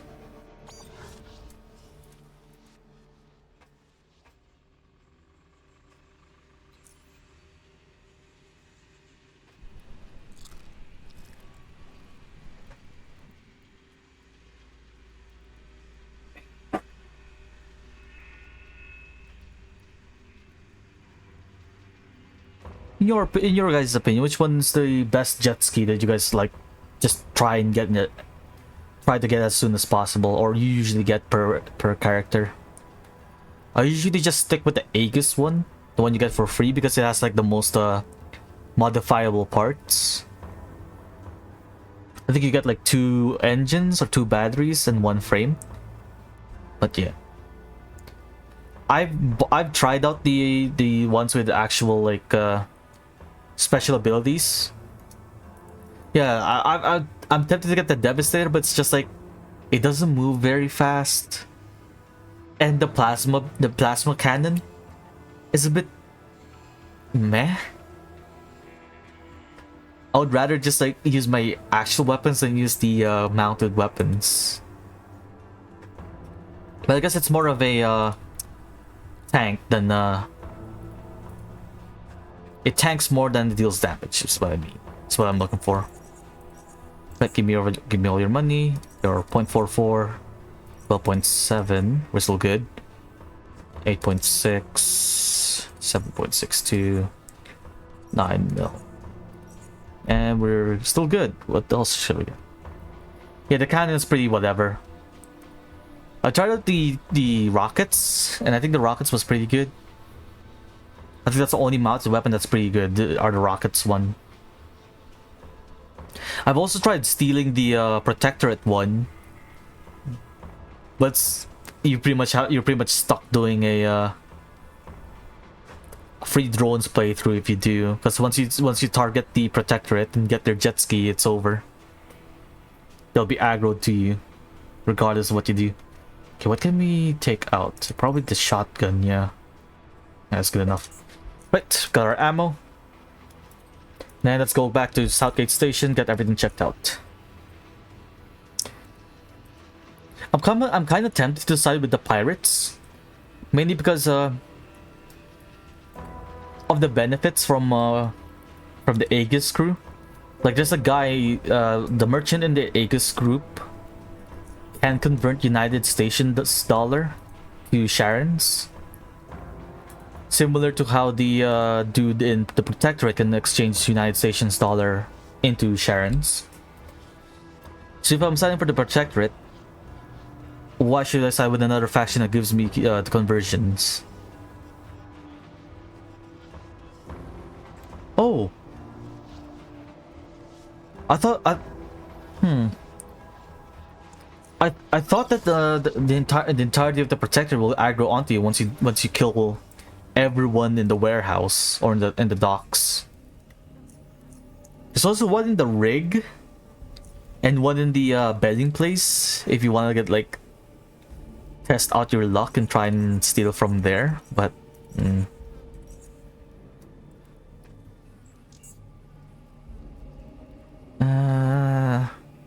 should I leave some ammo behind? That's fine. But yeah, I've tried stealing the one at the Cave Hopper bedding arena. I tried stealing the one in the rig. I think I've had more success stealing the one in the rig, because I was able to just use the smoke grenades that you get from Oculus to enter stealth as soon as possible. Southgate Station. But I think it has the same stats, or slightly worse than the Aegis one. I'll think about it. Quentin, forgot something? Yeah, I wanted to ask you about some odd creatures that are plaguing Foundry at the moment. Thought you might know something. Foundry. Sure. Can you describe these creatures to me? These are these highly aggressive quadrupedal creatures, mostly recognized by their shells made of rock with metallic blades protruding from their backs. Ever seen anything like that? Never. But it sounds really intriguing. I'd remember that's for sure. If you could bring me some part of the creature, or a live specimen, then I'd be more than happy to share anything I learn with you. I wonder if the devs could have implemented a method for this. Similar to how you could help out, quote-unquote, the Rat Hound King by stunning the future wife and throwing a net at her. I wonder if you could do the same with the Bladelings, like stun them, and I don't know, throw like not a net, because I doubt a net is good enough, as it'll probably just cut through it. Like the bladed ones that's pretty rare, that causes bleeding. These are these worm-like things with weird heads shaped like small drills. Drills? I've seen a fair share of odd beings, but one with a drill for a head? Never in my lifetime. Could you catch one? If that's possible? I'll have to take a look at the creature, and you two need some answers. Or else you wouldn't be talking to me in the first place, I have a piece of the rock creature. Let me see. Quentin inspects the piece you gave him. Fascinating. As if you detached this from a piece of machinery and not a living, breathing creature. This is from its back, right? Is that what you said? Yes, our backs are covered with these blades. Well, this is what I can tell you about the creature by looking at this. Considering that you told me that the blades grow out of its back, I can guess that it serves a defensive purpose. I see no cavities or canals for nerves or blood vessels to go through, or to accommodate any kind of organic matter. To illustrate what I mean, I'll take our very own bones for example. We grow our bones through a process called ossification. You know what that is? No. Your bones contain cells called osteoblasts, which secretes the minerals necessary to form the bone. The process by which they do is called ossification. Now, bone tissue is usually composed of a mineral matrix which contains the cells, and bones themselves are composed of approximately 70% mineral content. This blade here, this one, is a solid piece of metal. No organic matter whatsoever. No porosity, and no traces that grew this out of a living being. How does it grow then? That, I don't know. Tooth enamel, for instance, is almost completely made of fancy science words. Hydroxylapatite, a kind of calcium phosphate, with the rest being water and a hint of organic matter. Enamel is formed within the gums before the tooth grows out, so there's a possibility that this blade is formed within the shell and grows out later.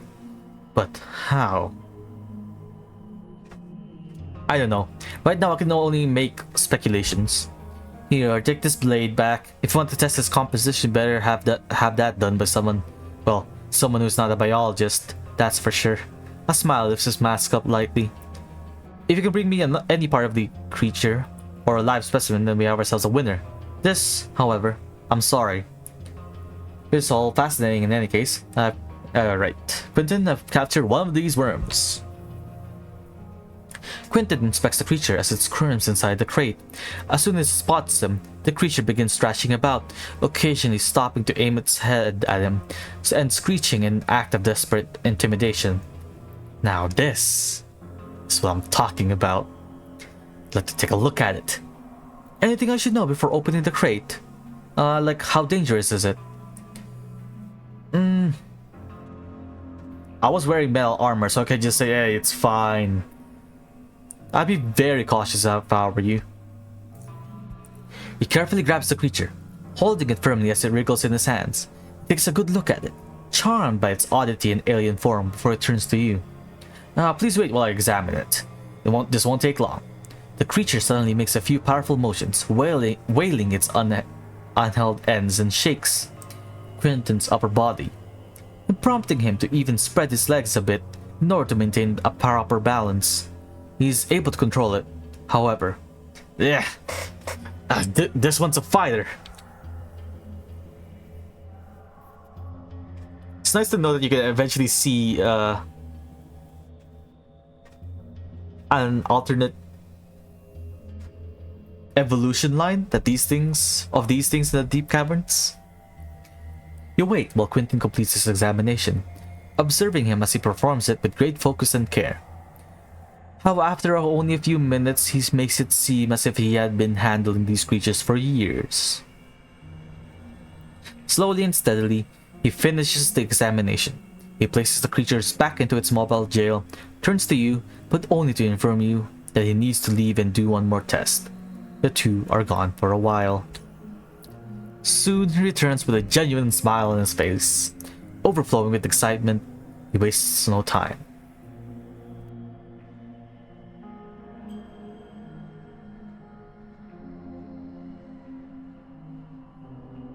Back, Miles. Hope you didn't fall asleep on me. You seem happy. I hope you got something good for me. You'll see. First, without dissecting the creature, which I would never do without consulting you, I can tell you a couple of things I've learned so far. Their heads do appear to be used for actual drilling. Even though I haven't been able to see it in action yet, obviously, the combination of the unique shape of the head and the surprisingly powerful musculature makes me feel that it engages its whole body during the process. Maybe it, say, rotates itself in short bursts, or maybe it coils up and releases energy in that manner. I'm just speculating. What is a fact though is that the very head is very, very tough. So I have no doubt that it could bore through hard material without much of an issue. As for the rest of the creature's body, it is segmented and has a decently thick skin covered in what appears to be very soft, delicate scales, or at least something similar to it, as in snakes. It probably helps them move, possibly to retain moisture too. The skin is also highly sensitive, which makes sense for a creature limited in ways it can acquire information about its environment. There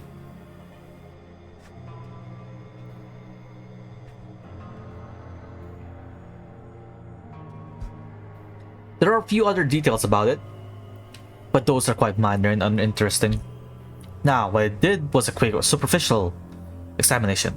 I need to dissect the creature to really tell you more about its anatomy. However, I saved the good stuff for last. I decided to do some psi readings. That's why I left the room earlier, and the readings were off the charts. In fact, the creature exhibits a psi signature so strong that I'm surprised it does not have some defensive psi abilities at its disposal. However, the signature is also incredibly complex. I'm not ashamed of telling you, even I am having problems interpreting it. He shrugs. I'm afraid that analyzing it is well above my skill level. But I'm absolutely 100% positive that understanding this psi signature will not only help you in your, for the lack of a better word, quest, but also pave way to engrossing scientific discoveries, for those of us who care, if nothing else. So that is all I have for you. It's all very interesting. Regarding the psi signature, do you know anyone that I can take this larva to? Well, as far as psi in general is concerned, Ezra is the top expert in SGS, so he's the right person to bring the critter to. If I can't help you, then you're stuck. Yeah, well, hands you the crate back. Here, captivating little thing this is, and feisty. I'll bring this to him then. Thanks. Oh yes, I wonder why the top psionic guy is Ezra in SGS. I do wonder. Perhaps he used to work for a particular organization that studies it, perhaps? But that's one of the that's one of the great things I like about Ezra. Like, you can blatantly tell to his face, like, yo, my guy, I know you work for biotech. It's like, nah. You got me wrong. That's my twin brother or doppelganger. Nah, it can't be me. Me, who has wires sticking out of my face, speaks through a speaker, I think, or have trouble breathing, has the entirety of the Protectorate coming after me because they hunted down the rest of Biocorp. Nah, me, no. Can't be me. I'm not part of Biocorp. Right. Ezra. Miles. Do you know a man so-called Wyatt pair. His eyes stares at you but reveals nothing. No. Interesting. She told me it was visited by two men many years ago in an old junkyard. One of which looked very much like yourself, Ezra. Based on this description, it was around the time of the mutagen disaster. You're speaking to the wrong man, Miles. I suggest you seek that doppelganger of mine and continue this conversation with him, because I can't help you. Was that all you wanted to ask me? Can you take a look at this? Ezra looks at the restless creature, now at the apex of its aggravation. He focuses on it in silence, and as moments pass, the creature becomes more and more calm. Slowly but surely, it reaches a point of complete tranquility and motionlessness, on account of which one could easily mistake it for being dead. Ezra turns to you. Where did you find this creature? In a mine and foundry. Interesting. And are there any other creatures living among or in close proximity to these? Yes. Creatures with shells made of rock. They have metallic blades on their backs. Those are the only ones as far as I know. He speaks more to himself than to you. I see. Another adaptation. Makes sense. And, you. Why are you so interested in this subject? Foundry is having difficulties with those creatures as they are infesting their mine. But the real problem is the beast. A creature identical to what I described, but larger, tougher, and much meaner. As yet, there doesn't seem to be an apparent way to kill it. The creature, because of its heavy armor, is practically invulnerable, and nearly all who faced it have lost their lives. So you want to find a way to kill it. Very well. I understand everything now. I tell you what you need to know. The creature you brought me is actually the larval form of the rock creatures you described. As strange as that may seem, yes, these are their larvae. I've encountered them in the past. Deep underground, perhaps? In different forms. Though, regardless, I can help you find this adaptation's weakness. But for that, you will have to bring me some part of the creature to analyze. Try to bring me a piece of its shell or backblades if you can. If not, then bring whatever you are able to acquire. Does that mean like the ice stalks or whatever that you can extract the compound from? Would that have worked? Huh. Should probably try bringing one of those back next time. I have a piece of one right here. Let me see it. I'll be right back. Takes the sample from you and leaves the room. Wait for him to return.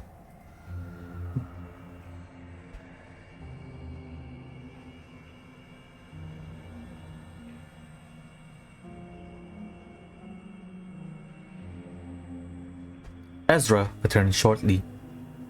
Just as I suspected. Discovered anything interesting? Managed to analyze the composition of this impure chromium blade, and I emphasize this because over 90% of it is indeed chromium, but that you already knew. However, what you didn't know is that the other 10% that which differentiates vermin from a walking apocalypse. Foundry is very unfortunate in having their surrounding rock made up of some of the hardest minerals in nature. For it is these materials which together form the living armor of these creatures. And I'm not just talking about their shell, no. It is their whole bodies which are composed of these metals and minerals. Albeit in varying quantities depending on the section, of course. Chromium is in itself a resistant metal, but its strength lies in its heat resistance. The rest of the materials serve to counteract mechanical forces acting upon the organism. It appears that in small creatures, this robustness can be overcome by conventional means, if barely. In the beast, I'd suggest you return to Foundry and tell them to collapse the cave where it lives and abandon them altogether. But that isn't an option, or else you wouldn't be here.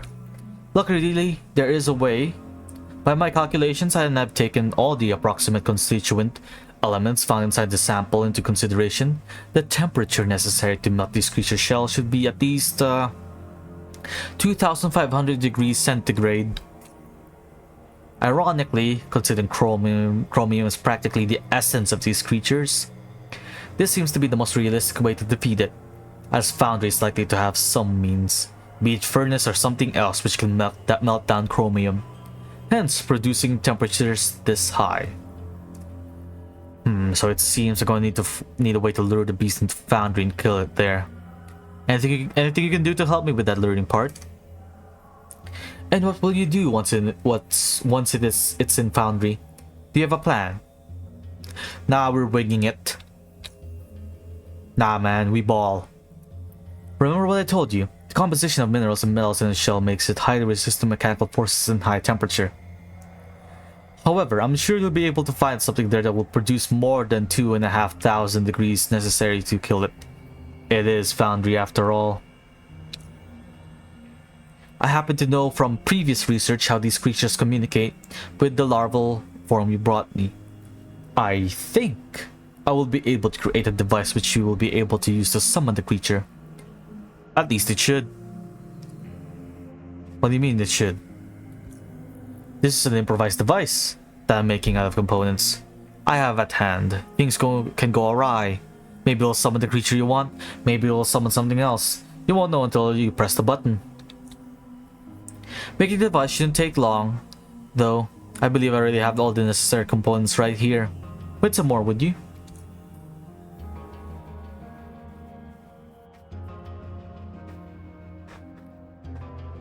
Returns with the gift he promised. Here it is.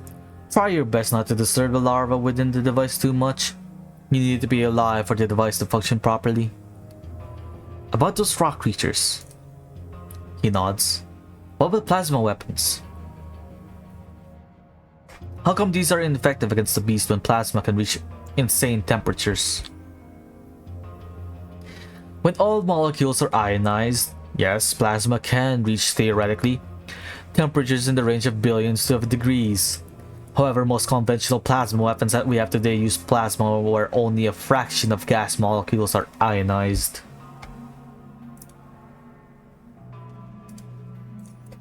There are three primary reasons for this. First one is the technological limitation. The second is power consumption. And the third is the fact that the shooter does not want to be evaporated together with everything else around him when firing his weapon. How come you know much about these creatures?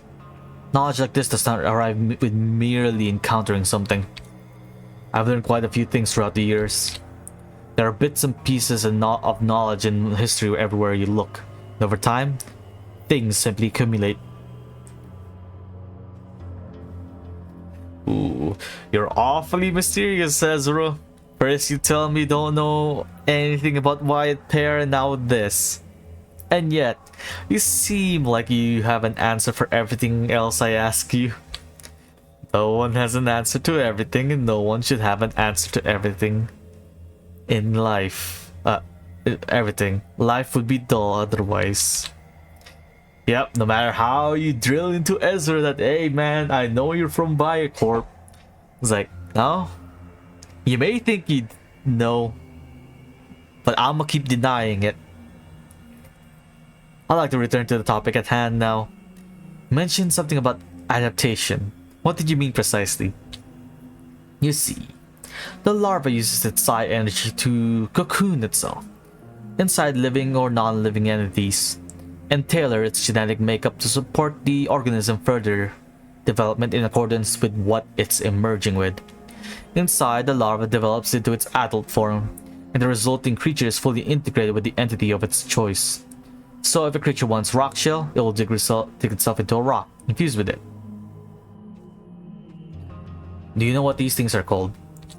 Psi-enhanced polymorphic organisms, or Psimorphs, Psimorphs for short.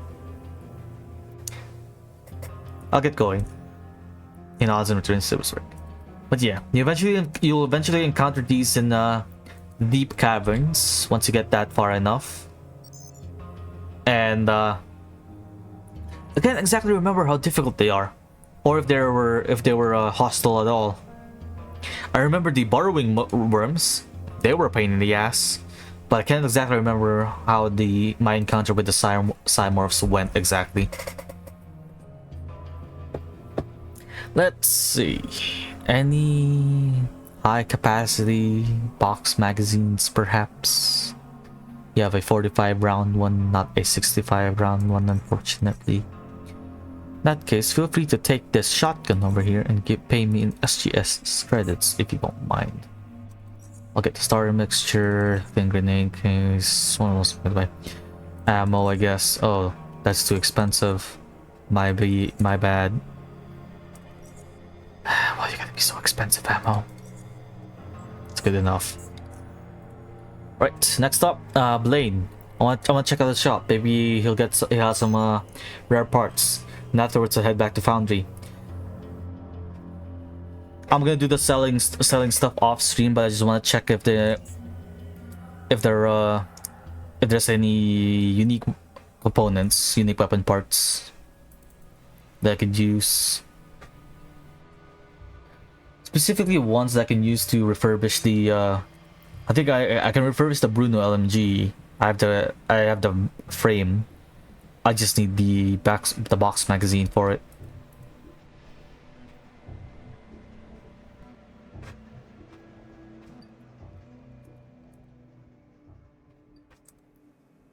But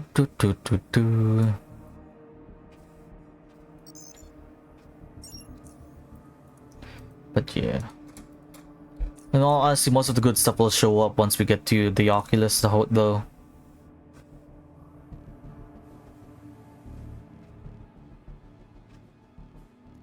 Let's see, they have some Tychrome bars. Level 93 smart lens. I'm not doing special attacks, so that's not the best. I guess I'll get the muzzle brake. Minigun motor. Slow starter Mark II. Don't mind if I do. Anything else of value? Nope. Take all my SGS credits. Don't mind. He's willing to buy grenades.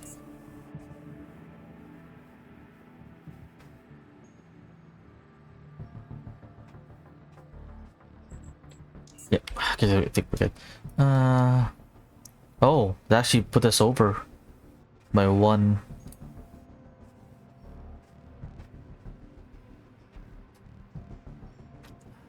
What do we drop? What do we leave behind?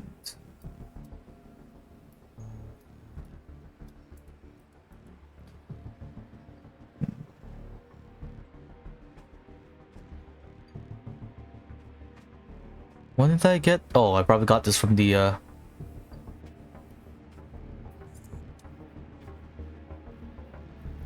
faceless. Right, let's take the rift close to the free drones base.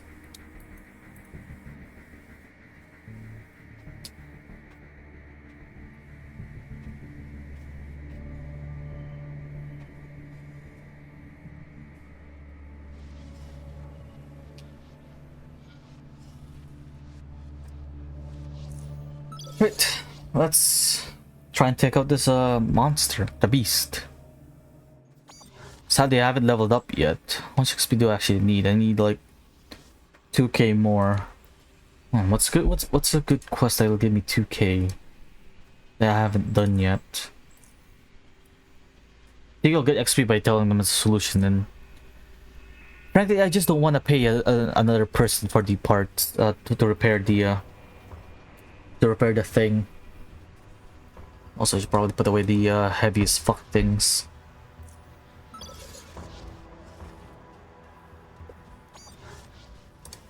Right, components. Put these away. This away. And the ammo is over encumbering me. I'll put the special ammo away, I guess. So far, we're not needing them.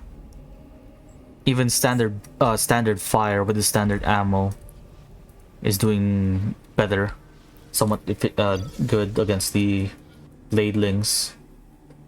Despite their tough shells.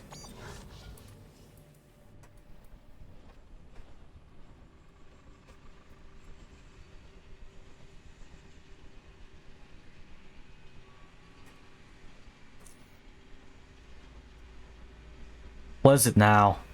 About the Mayan creatures. Yes? Got any useful information? I've learned more about the beast and how to defeat it. Oh? I'm all ears. The creature's high resist to both mechanical forces as well as high temperatures. From what I've learned, our best way to defeat it is to use extreme heat. Temperature of over 2,500 degrees centigrade should be enough to melt its shell and kill the creature. Heat. Oh, I know what you're trying to say. You want to lure the creature inside the metalworks and try and kill it with the molten metal. Is that correct? Maybe we can make it fall into one of the canals. Even if that does not outright kill it, we can pour more metal over it. That would be a high-risk operation. The creature could go on a rampage if led into the foundry. Not to mention that the smaller creatures will most likely follow it. Yes. That's what I'm about to say. And even if you somehow lure it in, none of the working furnaces can produce temperatures of that magnitude. Besides, the smaller ones we use for melting chromium, but those are simply too small.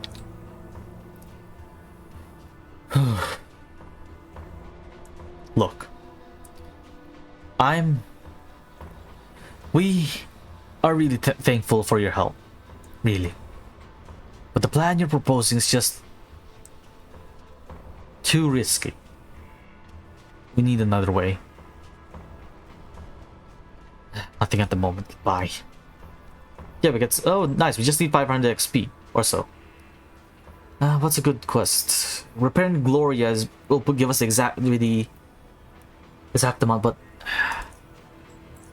Let's go with our skills.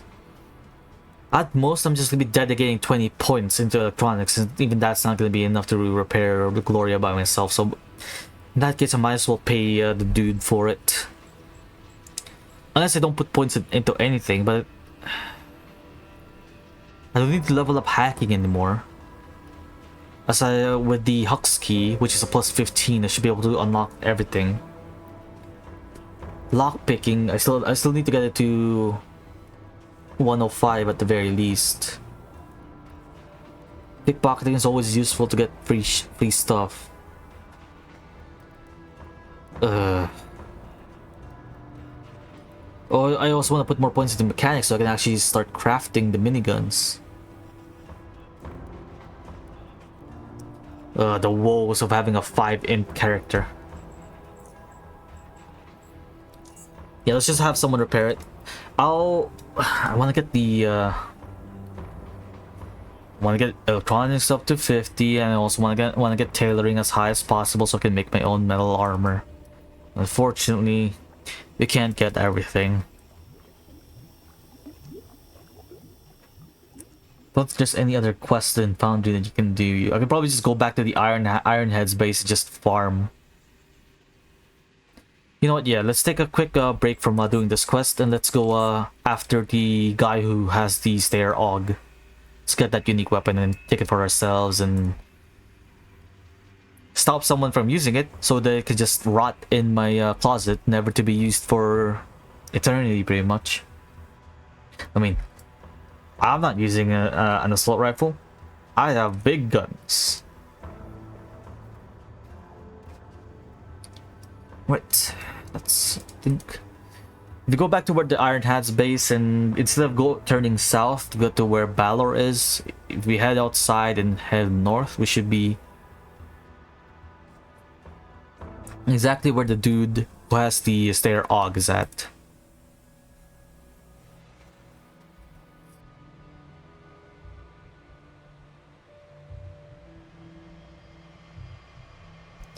Okay, let's see. Every burst increases the amount of rounds by 1.5 to a total of 10.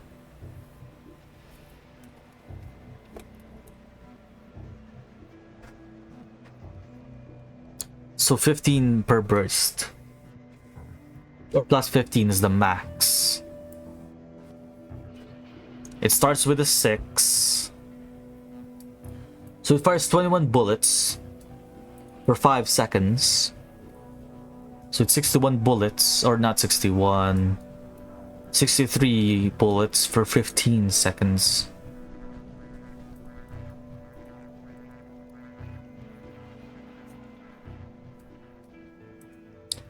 And 63 times the, what's the cost of the 12.7 ammo? 80.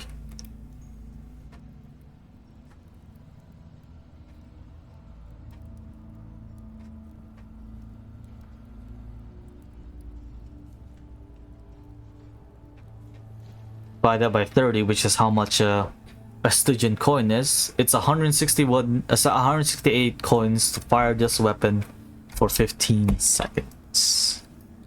And that's a max rev up.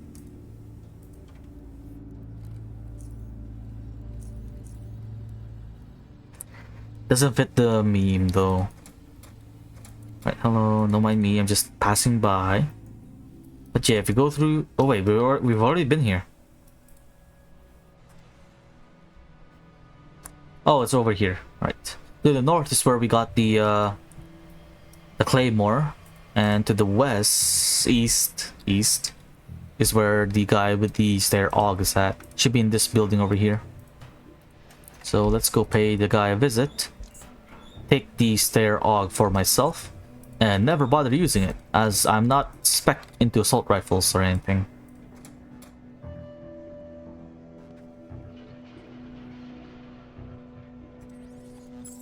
Hello.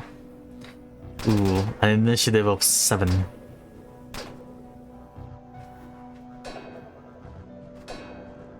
I got stunned. I should have probably gotten the feat that makes me dazed instead of getting stunned.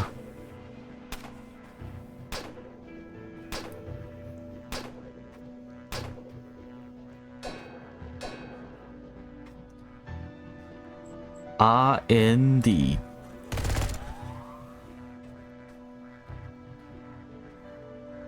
Scion's a bit annoying. It's gonna be annoying though. So hold on. We'll build up the rev up. We'll keep revving up the minigun. It's the last thing we'll do. Ow.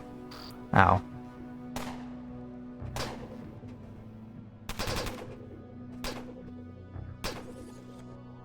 My shield! No!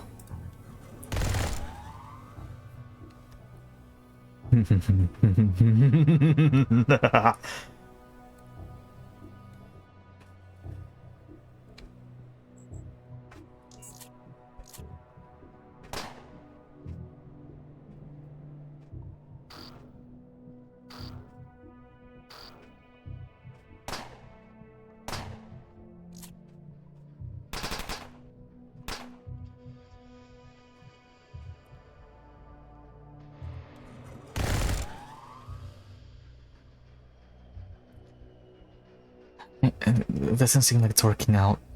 No, it doesn't seem like it's working out at all. Why am I doing this?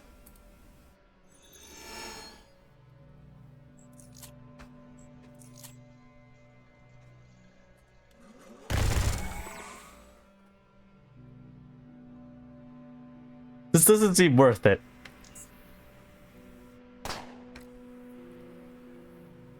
The amount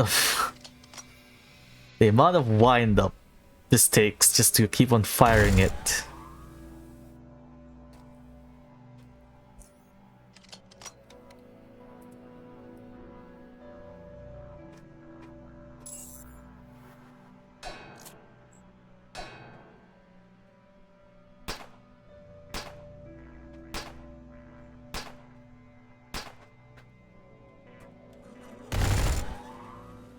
But boy, is it satisfying still. I think that's everyone now. Shredded through its durability though. Just that entire combat. makes me wince a bit in pain. But now we have enough levels, we gain enough XP to level up. Let's see, what do we have? More into heavy guns, because why not? I don't think there's a cap for this. We're good in hacking. Let's get lockpicking up to 105 at the very least. We don't need to put any points into those. 50 electronics will let us use the Mark II versions of the minigun parts. Though our mechanics is still falling behind to be able to make the right minigun parts. I mean, to use the right minigun parts. No feats, but specialization. But now we get +4 or +2 to our AP.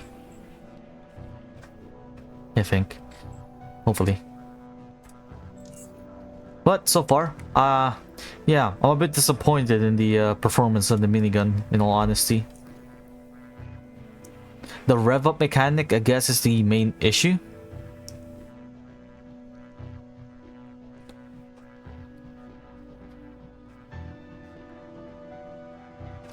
I'm fine with the ARs so having a burst of 6, but the thing is, it's the accuracy. You're not expecting to hit the... You're not expecting to be the most accurate with it, sure. But... spending that much time just to get the best performance. Granted, there are different minigun motors, and I think that determines the wind-up mechanic. So if you go for a fast, like initial spinning motor, then maybe we'll get a better performance with it. But for now, the one we have, there's much more to be desired. To be fair, we did just get this thing for free from the Grey Army base, so I can't exactly complain there.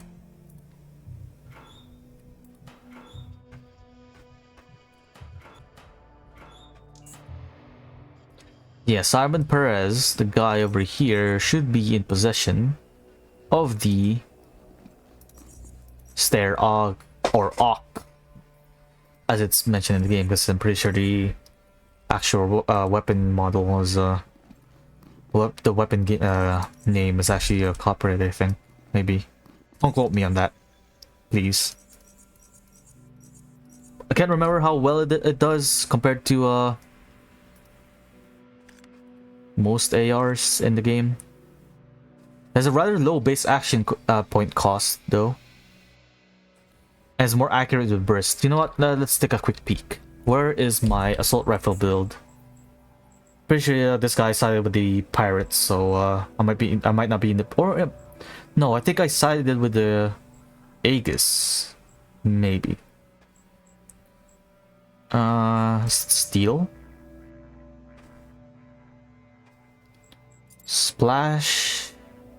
What is Splash? Splash my chem weapons build?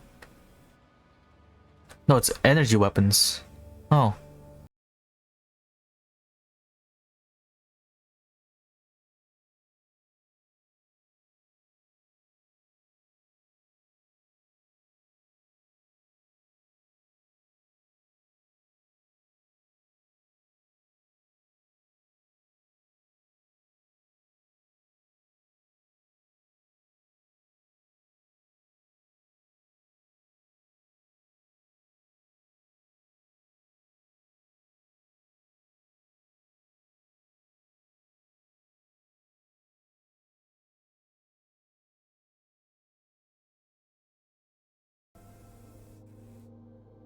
Why did I name these things?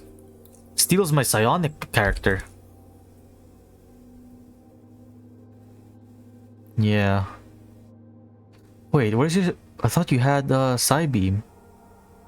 Or Plasma Beam. Did I make a new psionic character after this guy?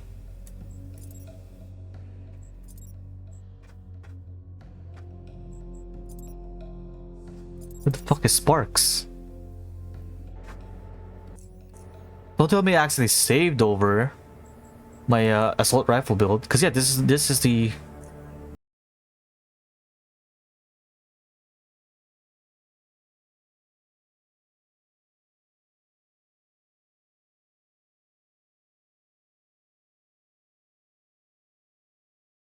I think I actually saved over my AR build.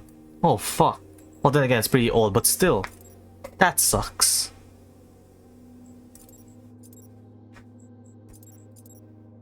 Yeah, that splash. Who's stab? Stab is my sword build. Yes, sword and shield build if I remember for stab.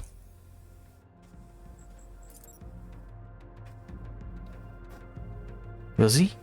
Yeah, sword and shield for stab. Where's my? Oh, it's grunt.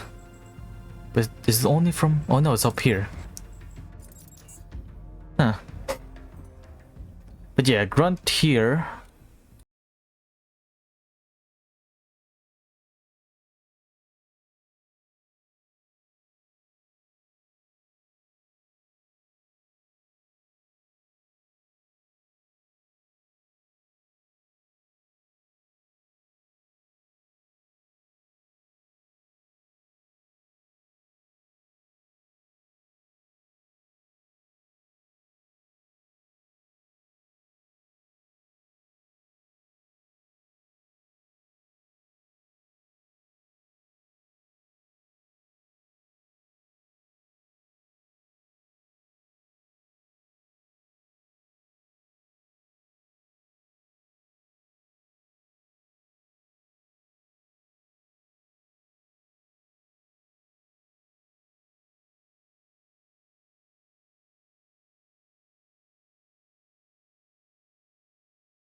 Everything over here and go back to foundry. We're still not gonna be able to make the miniguns. However, I'm still my mechanics is falling behind. I think I need like close to 100 or so to be able to start making my own. Passive launcher grenades. Really try out the grenade launchers. Full on grenade launcher build, yeah, that seems viable. Granted, you could probably just make your own ammo and you should be fine.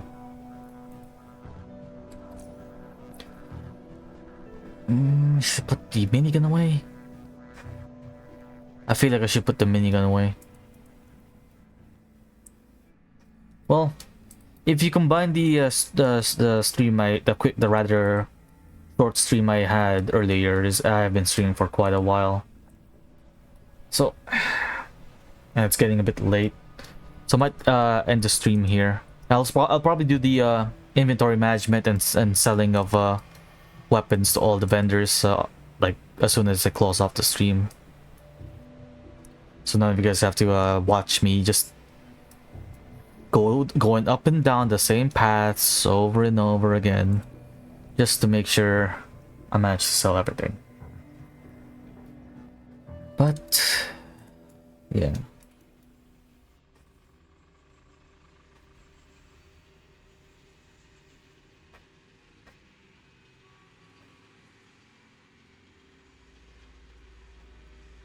Sorry, I'm just thinking about like what I said in terms of what my plan was for tomorrow's stream. So I want to do. Said I wanted to continue on with the Monster Hunter, but I'm just a bit curious as to whether or not I can actually keep playing that game for long periods of time.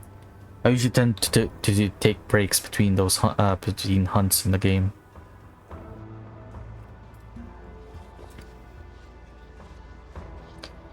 Because as much as I like farming the monsters in Monster Hunter, I will not disagree that it tends to get rather repetitive.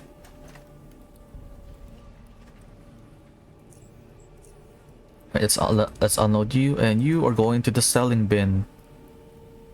You may or may not potentially be sold at a future time.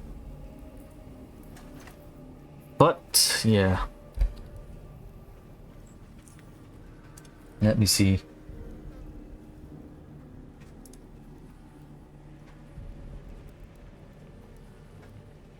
Give me a sec. That's the most recent VOD.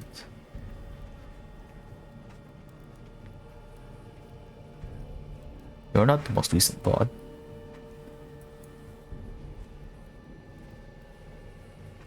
Just refresh it. There it is. Yeah. Getting close to about like 6 hours. So I think we'll call off for today's stream. Thank you again for watching. For those who decided to drop by and say hello, thank you. Really appreciate it. And to those who are watching the VODs, thank you also. I really appreciate you checking the VODs out. As for tomorrow, maybe I'll start up with Monster Hunter, and if I get bored, I'll swap back to more Underrail. Continue on with the Daka Express. I just don't want to get burnt out with this character though, so that's because right now I'm itching to make a energy weapons character. Like, why? But still, really appreciate you guys watching. We'll play some Monster Hunter tomorrow, get back into it, and then we'll continue We'll continue more on the Underrail on either Wednesday, or maybe if I get bored tomorrow. But usually it would be after Monster Hunter. Once again, the plans for the Fallout-a-thon is still up to debate in my head. I apologize. I just got a bit lazy and I never bothered to get the Tale of Two Wastelands mod installed yet, so that's on me. My bad. But we'll continue that once I get the Tale of Two Wastelands working on New Vegas. As while I could play Fallout 3 base game, I've heard that it does have some issues running in more modern systems, even after they patched it out quite recently. So that's still a big if. But once again, thanks again for dropping by and watching the stream, lurking, saying hello in chat, etc. But I'll see you guys tomorrow, same time.